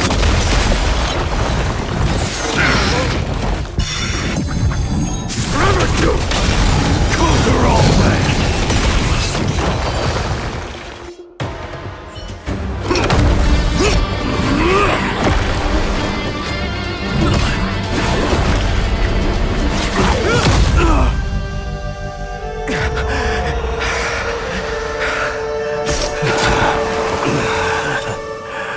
Found you.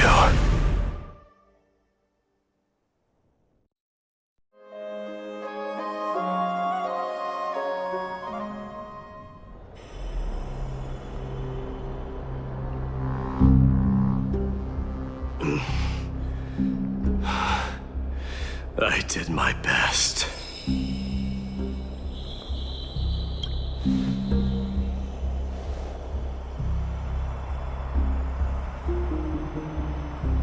There's no need to worry. His soul is in a stable condition. With ample rest for both body and mind, he'll be up and about in no time. The greatest fear in the depths of his heart. Lord Finon must have been forced to relive his past during the trial, and revisit his homeland that had fallen to the Black Tide. In all likelihood.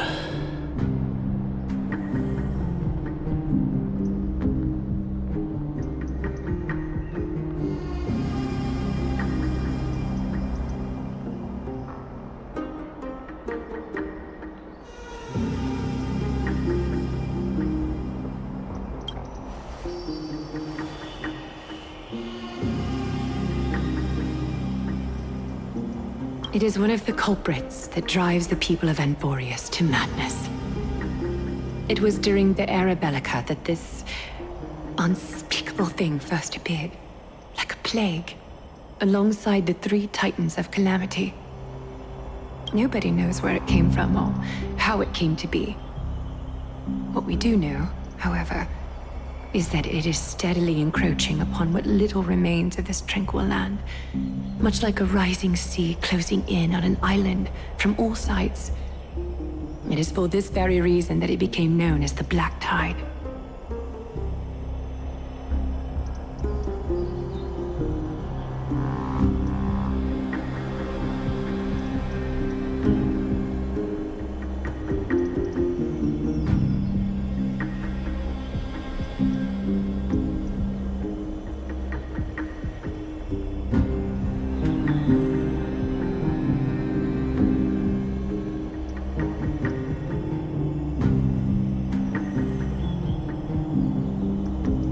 Those who succumb to it lose their reason and humanity, becoming vicious, mindless monsters. Mortals are not the only ones susceptible to its influence. Even gods and titans cannot escape from it.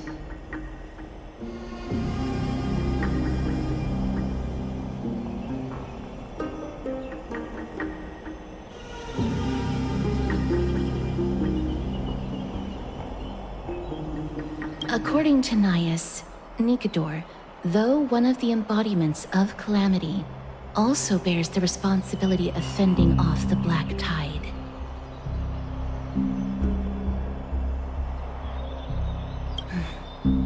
Perhaps that is also why Lord Finon threw himself into the trial of strife so readily. But now, we must look for alternative means of igniting the flames of strife. So, Aglaya, what should we do now? You know very well the decision doesn't lie with me. As the successor to Krymnos, Mighty, you know better than anyone that if it was simply about emerging triumphant on the battlefield of strife, you and your people could manage it with ease. But ultimately, the heavy burden of divinity can only be borne by one. It is foolhardiness and indecision, not the unclaimed seed of divinity, that pushes this world into the deathly fog.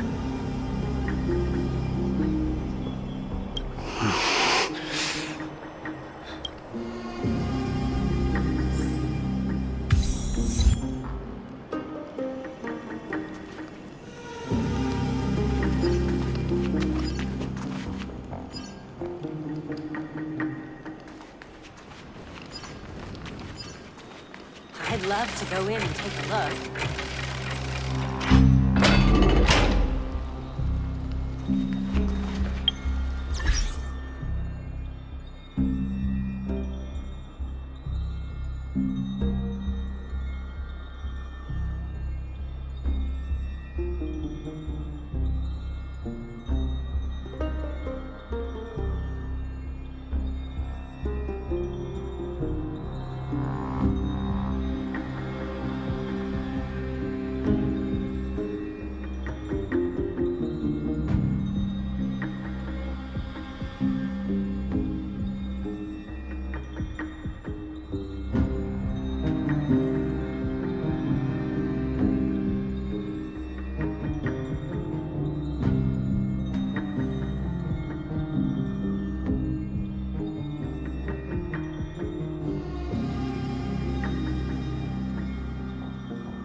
This isn't the first time he's been like this. A long time ago? Not worrying about him. Oh, alright. You're a little quiet, though. I'm sorry. That was rude of me. What I meant was, I know that man can pull through for sure. It's alright. Being straightforward suits you better. Actually, Dee, there's something we're curious about. What did you see in Mikador's trial? Something that terrifies me. Isn't that ironic? There shouldn't even be a word for fear in the Kremnoan language. Do you think you stand a chance against that thing that terrifies you? Is this also part of your grand scheme?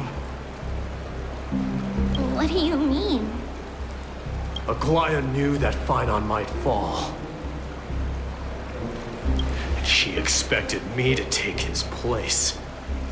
That was the plan all along, wasn't it? Yes. Looks like you know everything.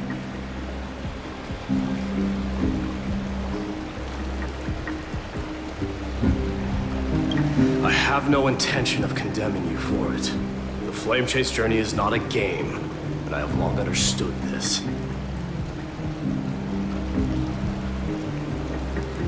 The downfall of strife, the ever-growing threat that the Black Tide poses. If Circes and Ornyx are also impacted, ramifications will be dire.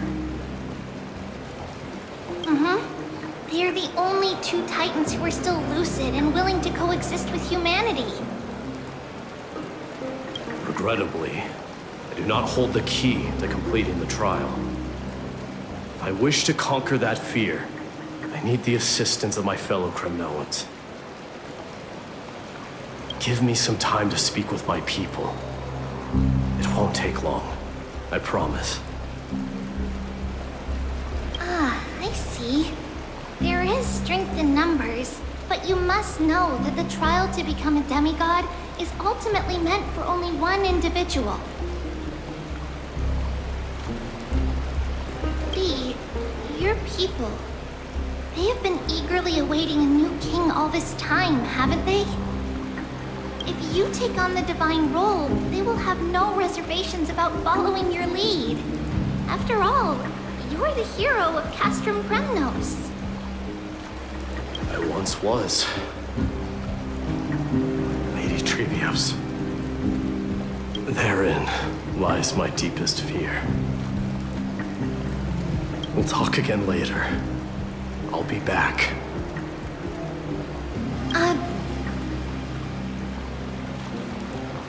Dee? Regardless of what happens, we will always be there for you. Thank you.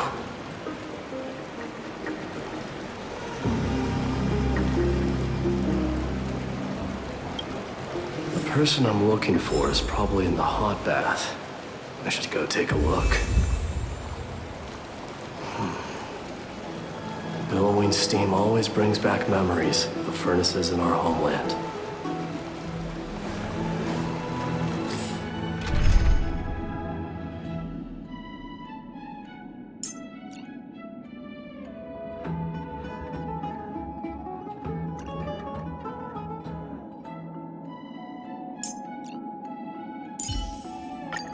Cry out, for victory will come.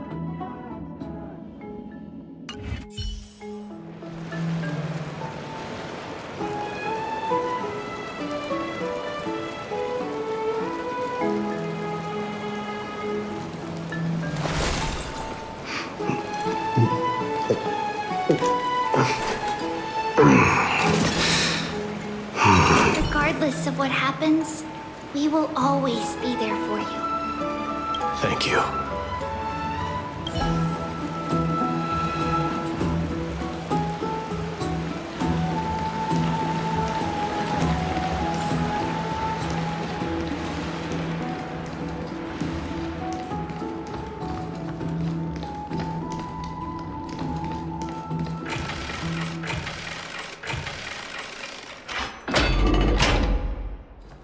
Children left unattended by their parents? That's not safe.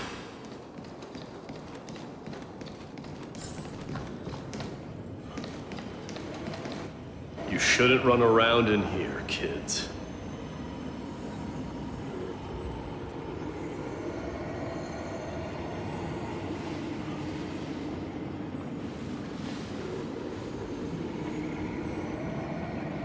Hey, it's the Crown Prince! Are you also here for a bath? I want to hear stories about princes on the battlefield.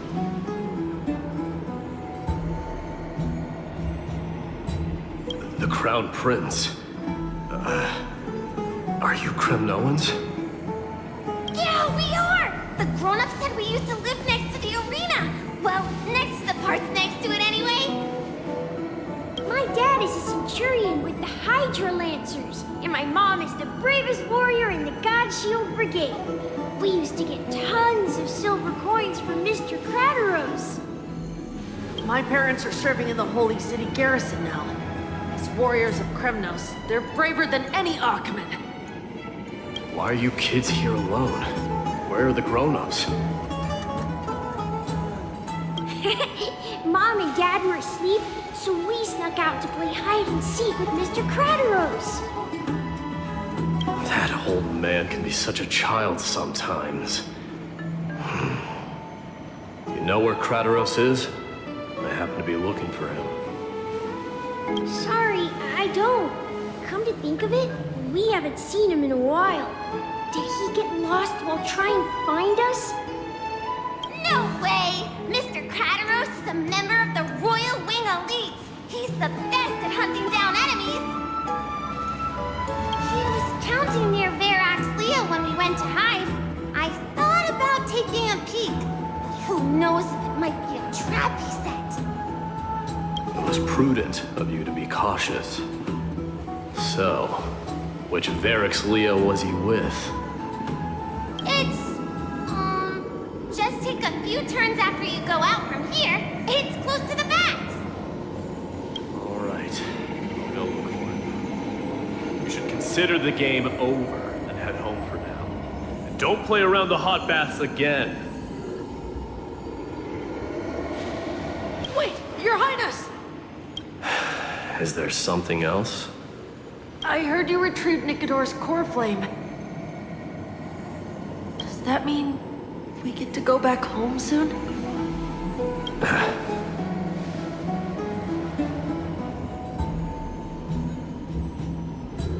Have you ever been to Castrum Kremnos? You were all born in the Holy City, and are living lives no different from the Achaemens. Everything you know about our people comes only from the tales of others. You have never even witnessed the blade in the sky with your own eyes. How, then, is a city you've never seen your home? Because this place is definitely not home. Mom and Dad told me that the children of Kremnos are born to wield swords and fight on the battlefield. They also said that the Kremnoan detachment led by the Crown Prince is the bravest army across all of Emphorius. No one can defeat them. The kids in the Holy City don't play with us. The moment they find out that our parents are Kremnoans, they shun us. We don't care. We all know that the Crown Prince will take us home one day. The time has not yet arrived. But, young men of Kremnos, heed my command. Return to your parents at once. From here on, you are to dedicate yourselves to rigorous training and a healthy diet. You must not neglect these two aspects if you are to become a brave warrior of Kremnos. Only by following this path can you be deemed worthy of returning home. Yes, Your Highness! The future of Kremnos. I should find Krateros.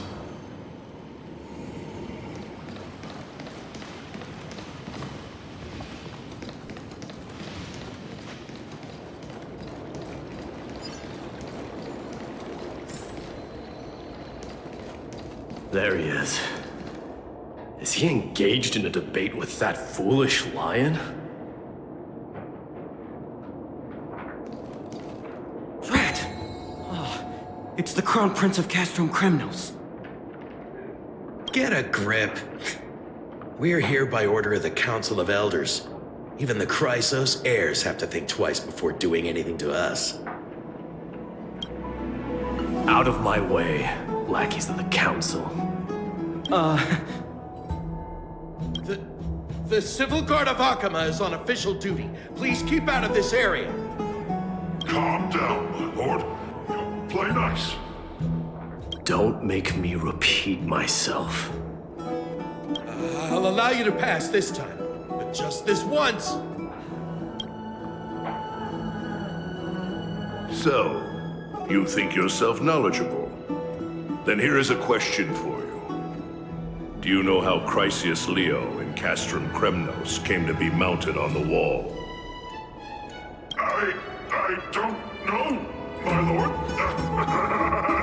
How did it come to be? Let me enlighten you. A long time ago, the founder of Castrum Kremnos led a group of warriors to hunt down a lion on the outskirts of the city of Tritos. That vicious beast had been a menace for years, and the bones in its den were stacked even higher than the peaks around Achaema. But do you know what happened? Nary a moment had passed after the beast's head peeked out of its den, when the Kremnoan warriors surged forward and brought it down within the blink of an eye, shattering its knees with a single strike. And then... Why are you red-faced already? We haven't even gotten to the best part yet. It's your storytelling, my lord. You're weaving such a captivating tale that it got my blood pumping. Please, go on. Well, if it isn't Lord Mighty, it's Been a while? Oh, what in Akama is happening? To what do I owe the pleasure, son of Gorgo? Kratos. My esteemed teacher. Let's talk somewhere else, Mighty Mos. I'm tired of speaking with this silly lion. What about the Council's informants? Those two hyenas are nothing but scavengers of rotten meat. They couldn't bite even if they tried.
They can follow us if they want to. Let's go.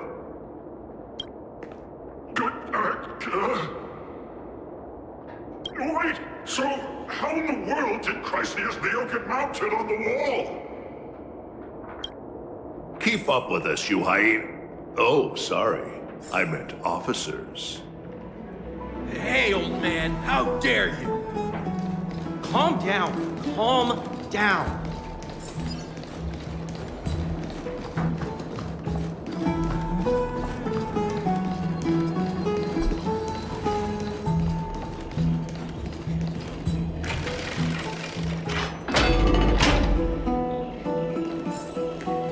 Don't fall behind now. Unless you want to upset our friends here. Don't you dare try any tricks with us.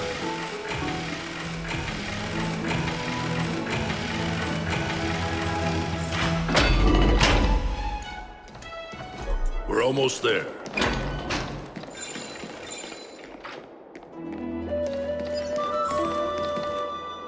Why have you stopped? This is a nice spot for a private chat. Shall we, sir? Let's do it.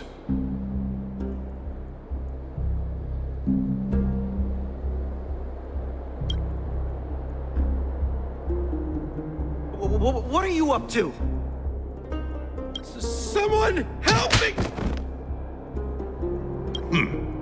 Some privacy at last. So, tell me, why have you come to seek this old man's counsel? I came to discuss the future of the Kremnoans. Interesting. I heard the core flame of the Lance of Fury has been restored, though not by your hand. And you're even considering giving up Nikador's divine power. Is this true? Those rumors are not entirely groundless. In other words, you did entertain the thought of giving up the throne of Kremnos and forsaking your people. The divine power is not equivalent to the throne. The path of strife is also not our people's only way. Enough with the word games. You, of all people, should understand the plight of the Kremnoans. Think about all the warriors of the Kremnoan detachment who left their homeland with you. Think about their children. Only the yearning for our former glory days has kept us going all this time. If they ever learn that the Crown Prince they look up to so much is actually toying with the notion of stepping down, think of the disgrace it would bring upon your departed mother, Martimos.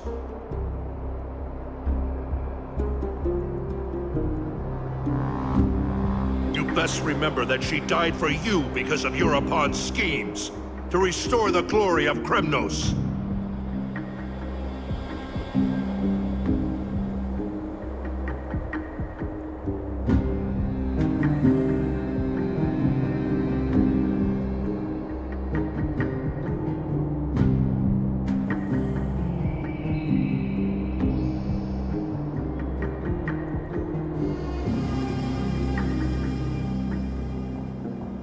Since you've brought that up,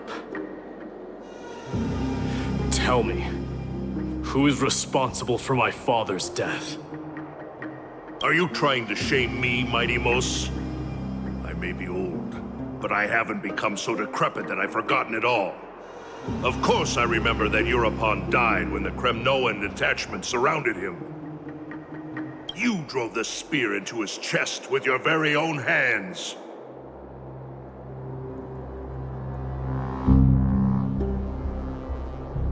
That was merely the final outcome. Do you still not see it? What led my parents and our people to their downfall is none other than the strife we speak of. The quest for glory. The tenet of valorous death before glorious return.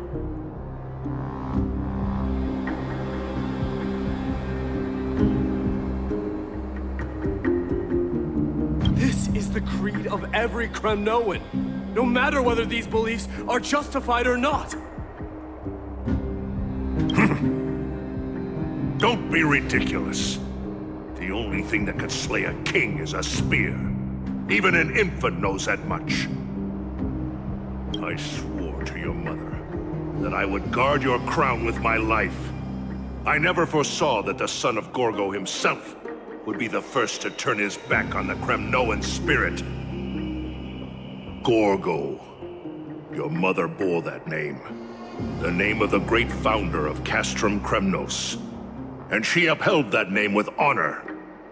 If you choose to turn your back on her legacy, like a wretched deserter, do not fault me for withholding my loyalty, Martimos. I came to discuss the future of our people with you. But it appears this is not the right time yet. Go, mighty. Ha! That's what those Chrysos heirs call you, isn't it? Go down the path you have deemed correct. Deep down, you have always been one to do as you please. And I am well aware that no one can deter you once you've made up your mind. But don't you ever dream of renouncing the traditions of Kremnos. We may reside in Akama now, but we remain eternally bound to strife by blood.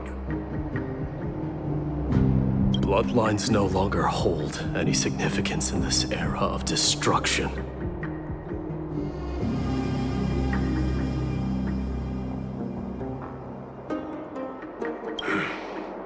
My young lord, always bear this in mind. Never reveal your vulnerabilities to anyone. A lion should never dwell amidst its prey.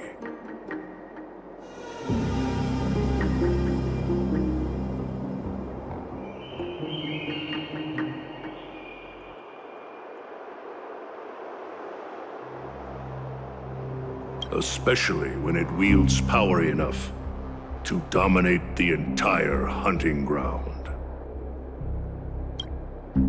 Europon, the boy did nothing wrong!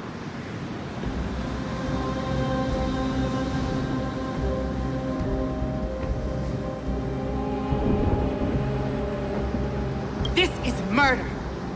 Do not sully the noble name of Kremnos with the blood of an innocent child. You mustn't reveal your weaknesses to the enemy.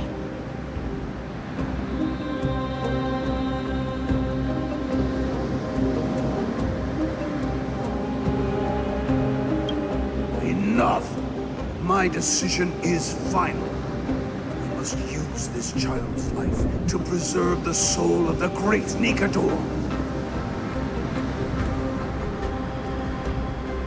We must save Castrum Kremnos. Don't be absurd! Those tiny hands lack the strength to even lift a spear. Do you truly believe him a threat to Castrum Kremnos? You'll be ending the bloodline of Kremnos if you do this. Our millennia-old glory will become nothing more than a joke. Have you forgotten that we Kremnoans place no value in bloodlines? It is through pure bloodshed and slaughter that the kings of Kremnos have ascended to the throne.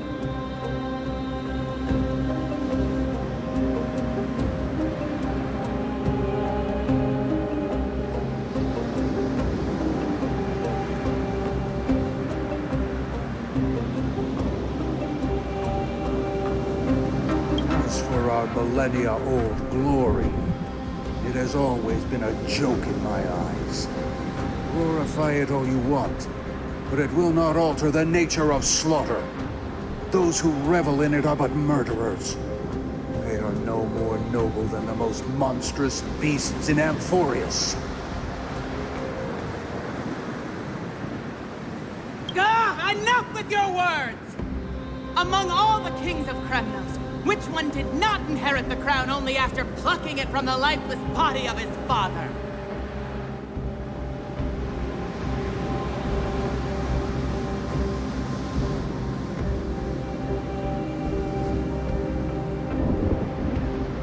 But listen to yourself now. Do you truly believe you can cleanse the blood from your hands through mere words alone? Nay, quite the contrary. I will end this cycle of bloodshed. Starting with this child. With these blood-stained hands, I will end it all. Your failure is inevitable, Yurikon. You are just a coward who can only raise his blade against his own child! A beast that murders his own kin.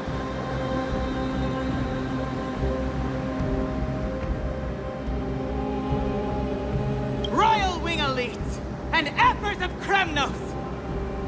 You cannot sit idly by and watch this atrocity unfold. If you consider yourselves the honorable sons and daughters of Gorgo, then take up your spears and join me in putting an end to this bloody charade!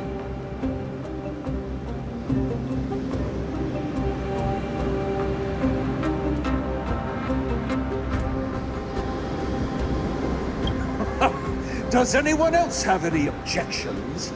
If so, come forward with your spear and prove your mettle. Understood. 5, 4, 3. No one dare stand by my side. Cowards! Has that crown stripped you of your courage? 2.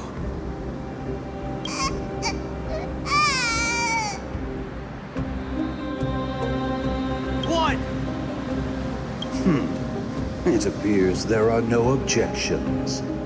Then, in accordance with the Kremnoan Council's principle of tacit consent, the decision is final. With all present as witnesses, this child shall descend into the Sea of Souls, where he will nourish the Lance of Fury and join the fallen heroes. May fate and the gods await your arrival. My son, my Deimos. Stop! If you have more to say, then speak. On account of the life we have shared together, I grant you this one final chance.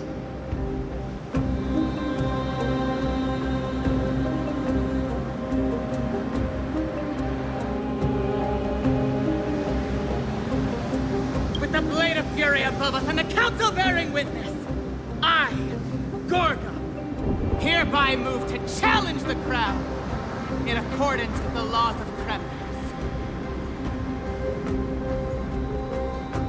O unworthy king, in the name of the Council of Elders, I demand that you duel me!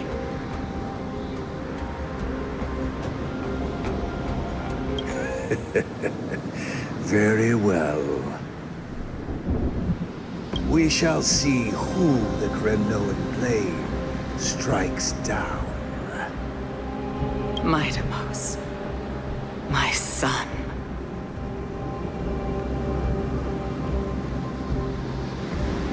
They all tell me to forget. But how could I ever? The son of Gorgo will be crowned in blood.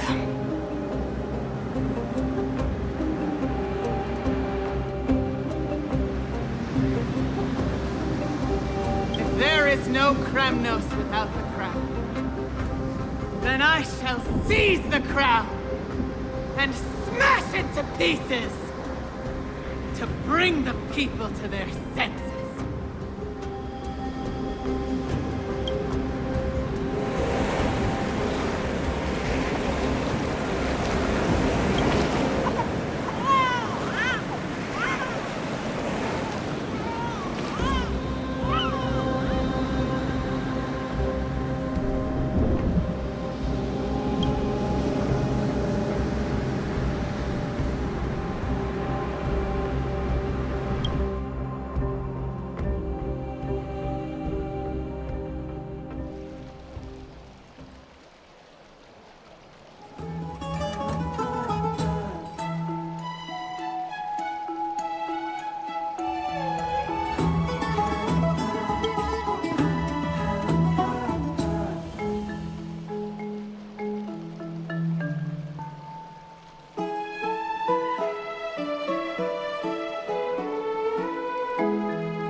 Mister, you're awake.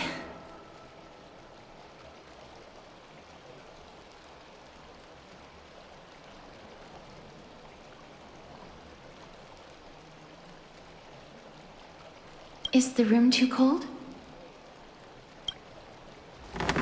I apologize for arriving uninvited. I saw that you were still asleep, so I took the liberty of waiting nearby. I bring a message from Lady Aglaya. She has prepared a gift for you and Dan Hong, and wishes to present it to you in person.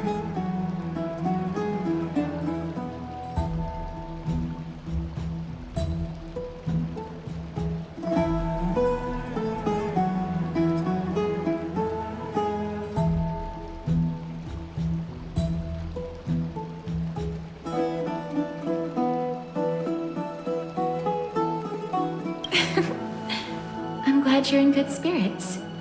All right, let's set off.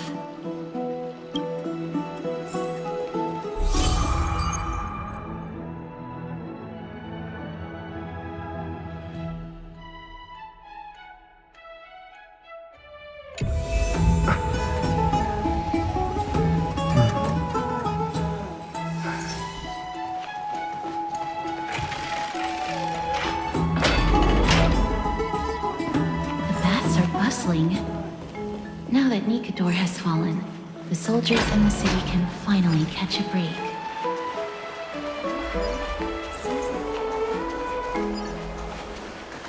I don't know how long I'll be able to live like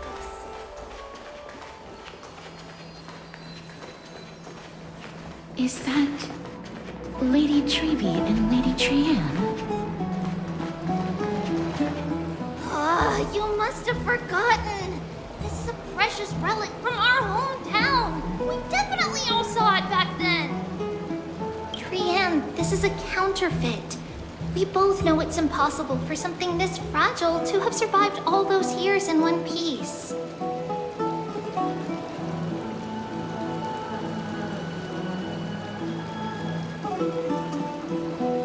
Nothing is impossible. We are fragile too. But we still got through those sad times. Look at that color and how it glitters in the light. It's exactly as we remember it. Why won't you buy it? If someone else gets to it before us, we'll miss our chance forever. Calm down, Trianne. You need rest. Please, there's no need to fret. If you need more time to make a decision, I can put this aside for you until tomorrow. Or until you're ready? No, it's all right. Trianne is just... She'll come to her senses tomorrow. We'll be off first. Trianne is just... what? Trianne is super mad, that's what! You've forgotten all about Mama! Mama gave us something just like this before! Trianne...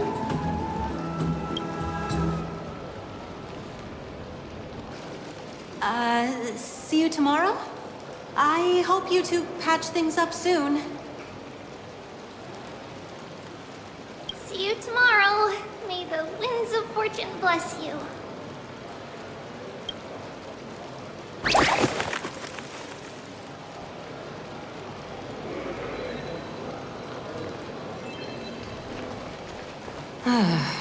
It's so hard to understand what they're thinking sometimes.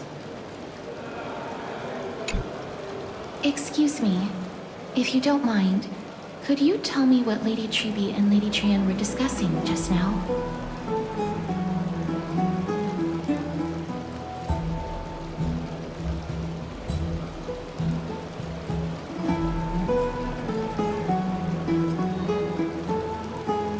Oh, it's Miss Castoris. It's been a while. Well, honestly, I'm not quite sure myself. See, I have a little hobby of collecting handicrafts. Some time ago, I found this trinket being sold at the Memorial Market and bought it to use as decoration at my stall. when Lady Treby and Lady Trianne walked by earlier, Lady Trianne happened to catch sight of it, and promptly insisted that it was a precious memento from her hometown. But Lady Treby believed it to be a counterfeit. She said it couldn't possibly be from Yanisopolis. The likelihood of such fragile glassware surviving the Chrysos War is simply too low. For some reason, Lady Trianne became awfully upset after hearing that. I see. Madam, would you mind selling this trinket to me? Certainly. It's just... if it truly is a relic from Yanisopolis, it could be worth a small fortune. Miss Casterus, I'm running a business here after all, so... I understand. Feel free to name your price.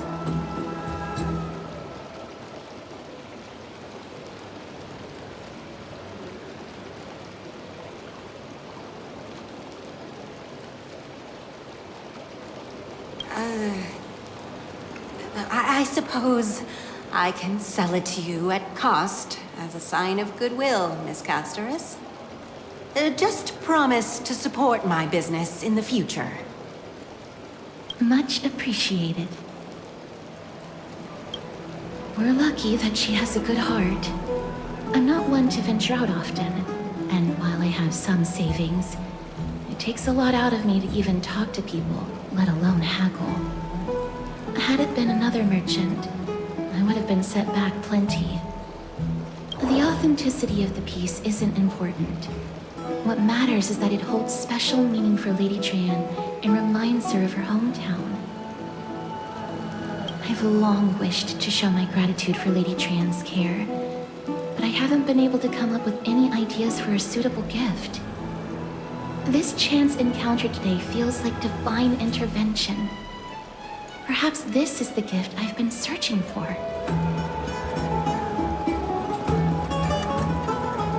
Still, this trinket is admittedly rather fragile.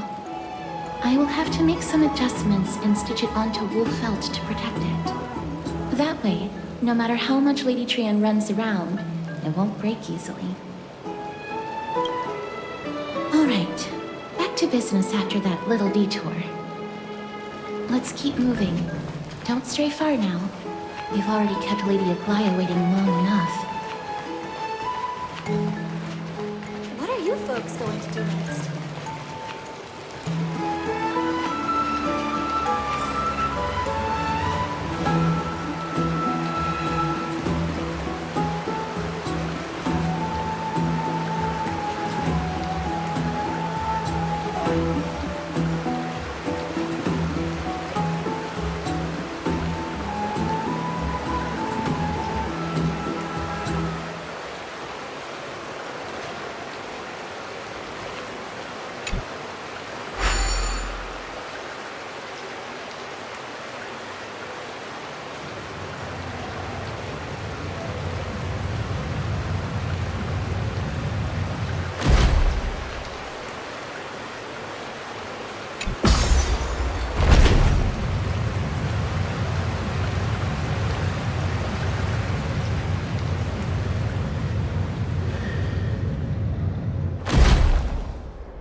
It seems your friend arrived before us.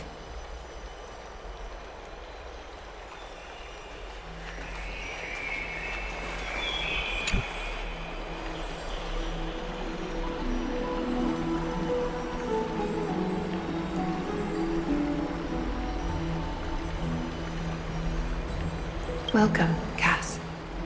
And you as well, Trailblazer from beyond the sky.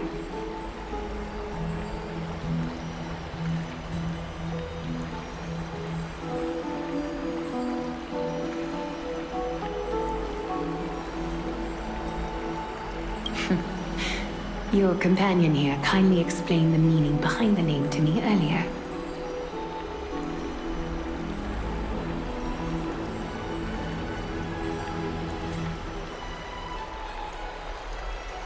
Through him, I've come to understand that you and your friends walk the paths of Kefali and Yanis in places beyond the sky.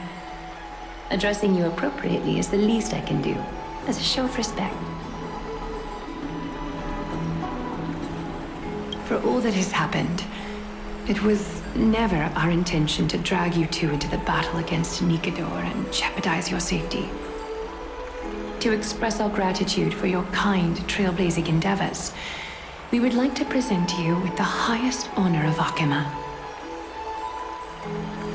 This is the dew of divine blood, brewed from crops nourished by the blood of the Titans. It is said that only 12 bottles existed. The last 3 bottles are now being kept in the treasure vault of Akima. Back in the days of prosperity, cities fortunate enough to acquire it regarded it as one of the greatest treasures ever.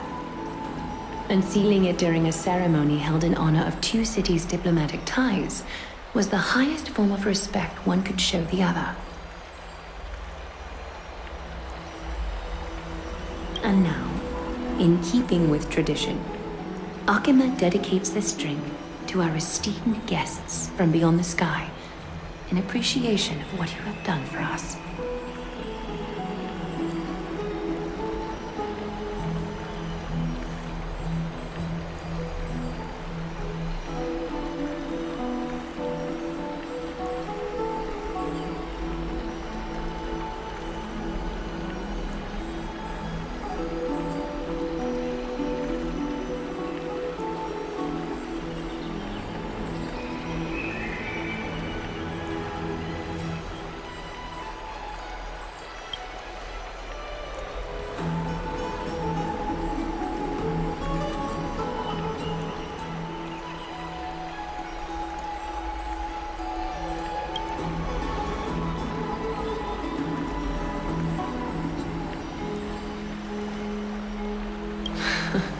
Very perceptive, Mr. Dunham. Your heroic deeds have proven that you come in good faith. With the dew of divine blood as testament, we wish to forge an alliance with the Trailblazers.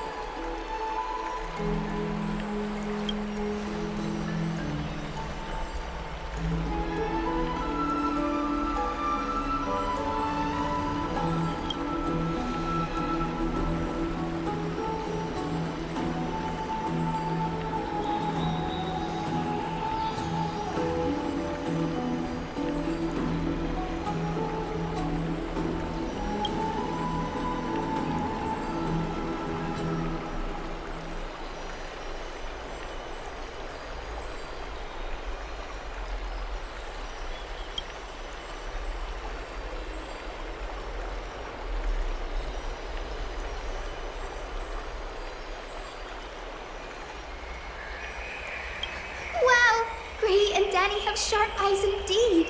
You'd make outstanding members of the Twilight Courtyard.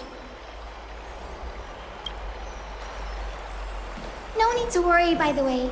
I can tell from Lady Aglaya's tone of voice and micro-expressions that she's being genuine.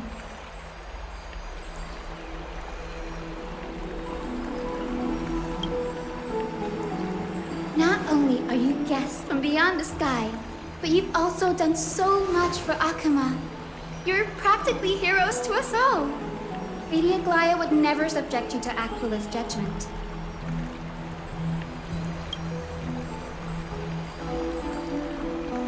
Hyacinth, thank you for taking care of the wounded of the past few days.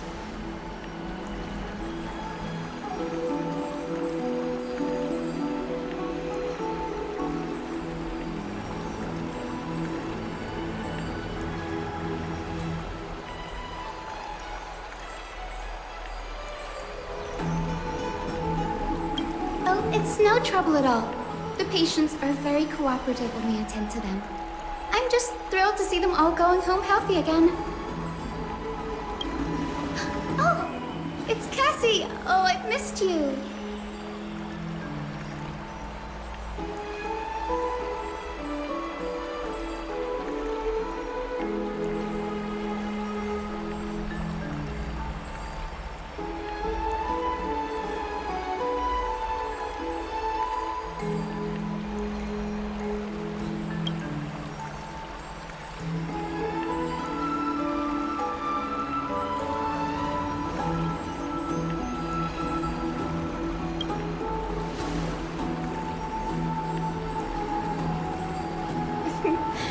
As an acolyte of Aquila, I'm here to bring healing light to the world.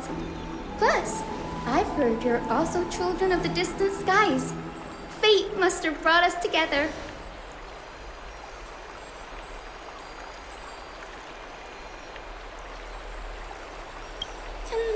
Can we be friends? I'd love to hear your tales of the sky. And oh, it's a rare occasion that Akama presents such an invaluable gift to guests. Lady Aglaya, may I have the honor of tasting it too?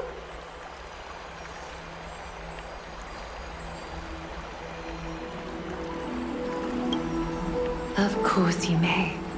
Esteemed guests of Akama, please believe me when I say that this gift carries no hidden agendas. As for the matter of the Alliance, you need not give me an answer here and now.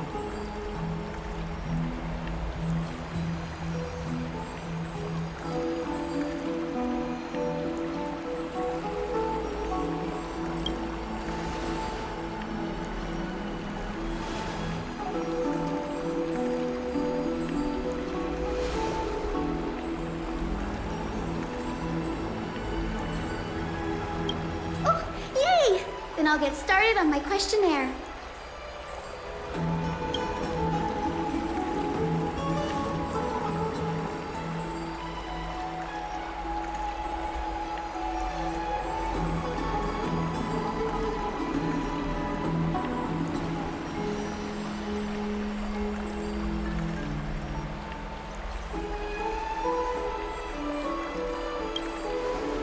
Allow me to do the honors. This young lady is Hyacinth, assistant lecturer of the new sporists at the Grove of Epiphany and head nurse at the medical institution known as the Twilight Courtyard.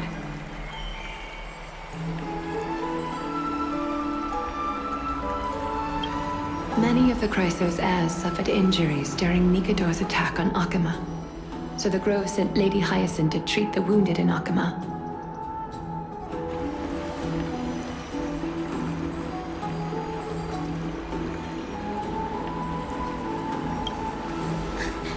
What I'm really good at is helping people sort out what ails their mind and spirit. If you're ever feeling troubled, come find me. A little sunbathing in the courtyard will chase all your worries away.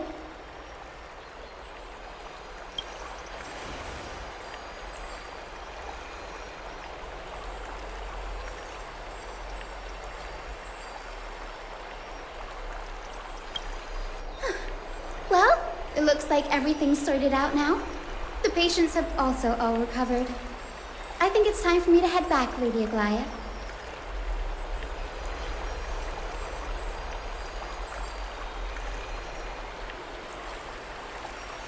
I would love to keep you in Akama for a few more days, but I would hate to provoke the ire of the Grove.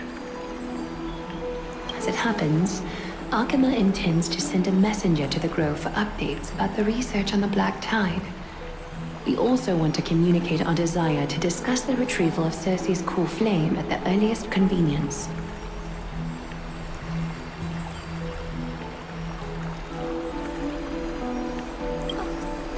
Sounds pretty serious. Lady Aglaya, you can't be asking me to... No need to fret. We won't put you on the spot.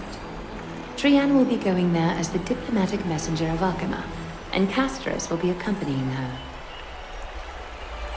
I happen to have a few questions for Professor Anaxa as well, regarding the missing Titan Thanatos.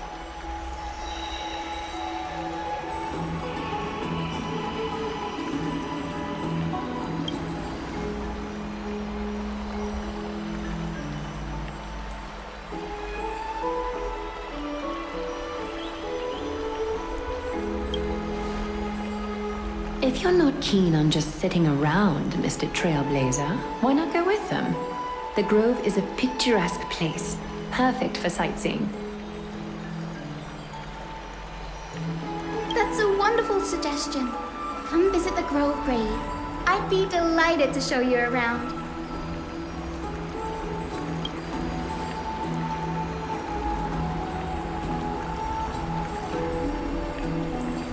In that case, do bring this spindle along with you. This tool, called the weft, is used to spin thread and has been passed down in my family through generations. Though it doesn't see much practical use nowadays, it's become a symbol of great significance. In this respect, it is the perfect token to represent my will. If you encounter trouble at the Grove, just take this out and show it to them. While you're in the Grove, the golden thread of the weft can also render all things around you visible, regardless of whether they're corporeal or not, allowing you to see things as I would. Castris knows this too.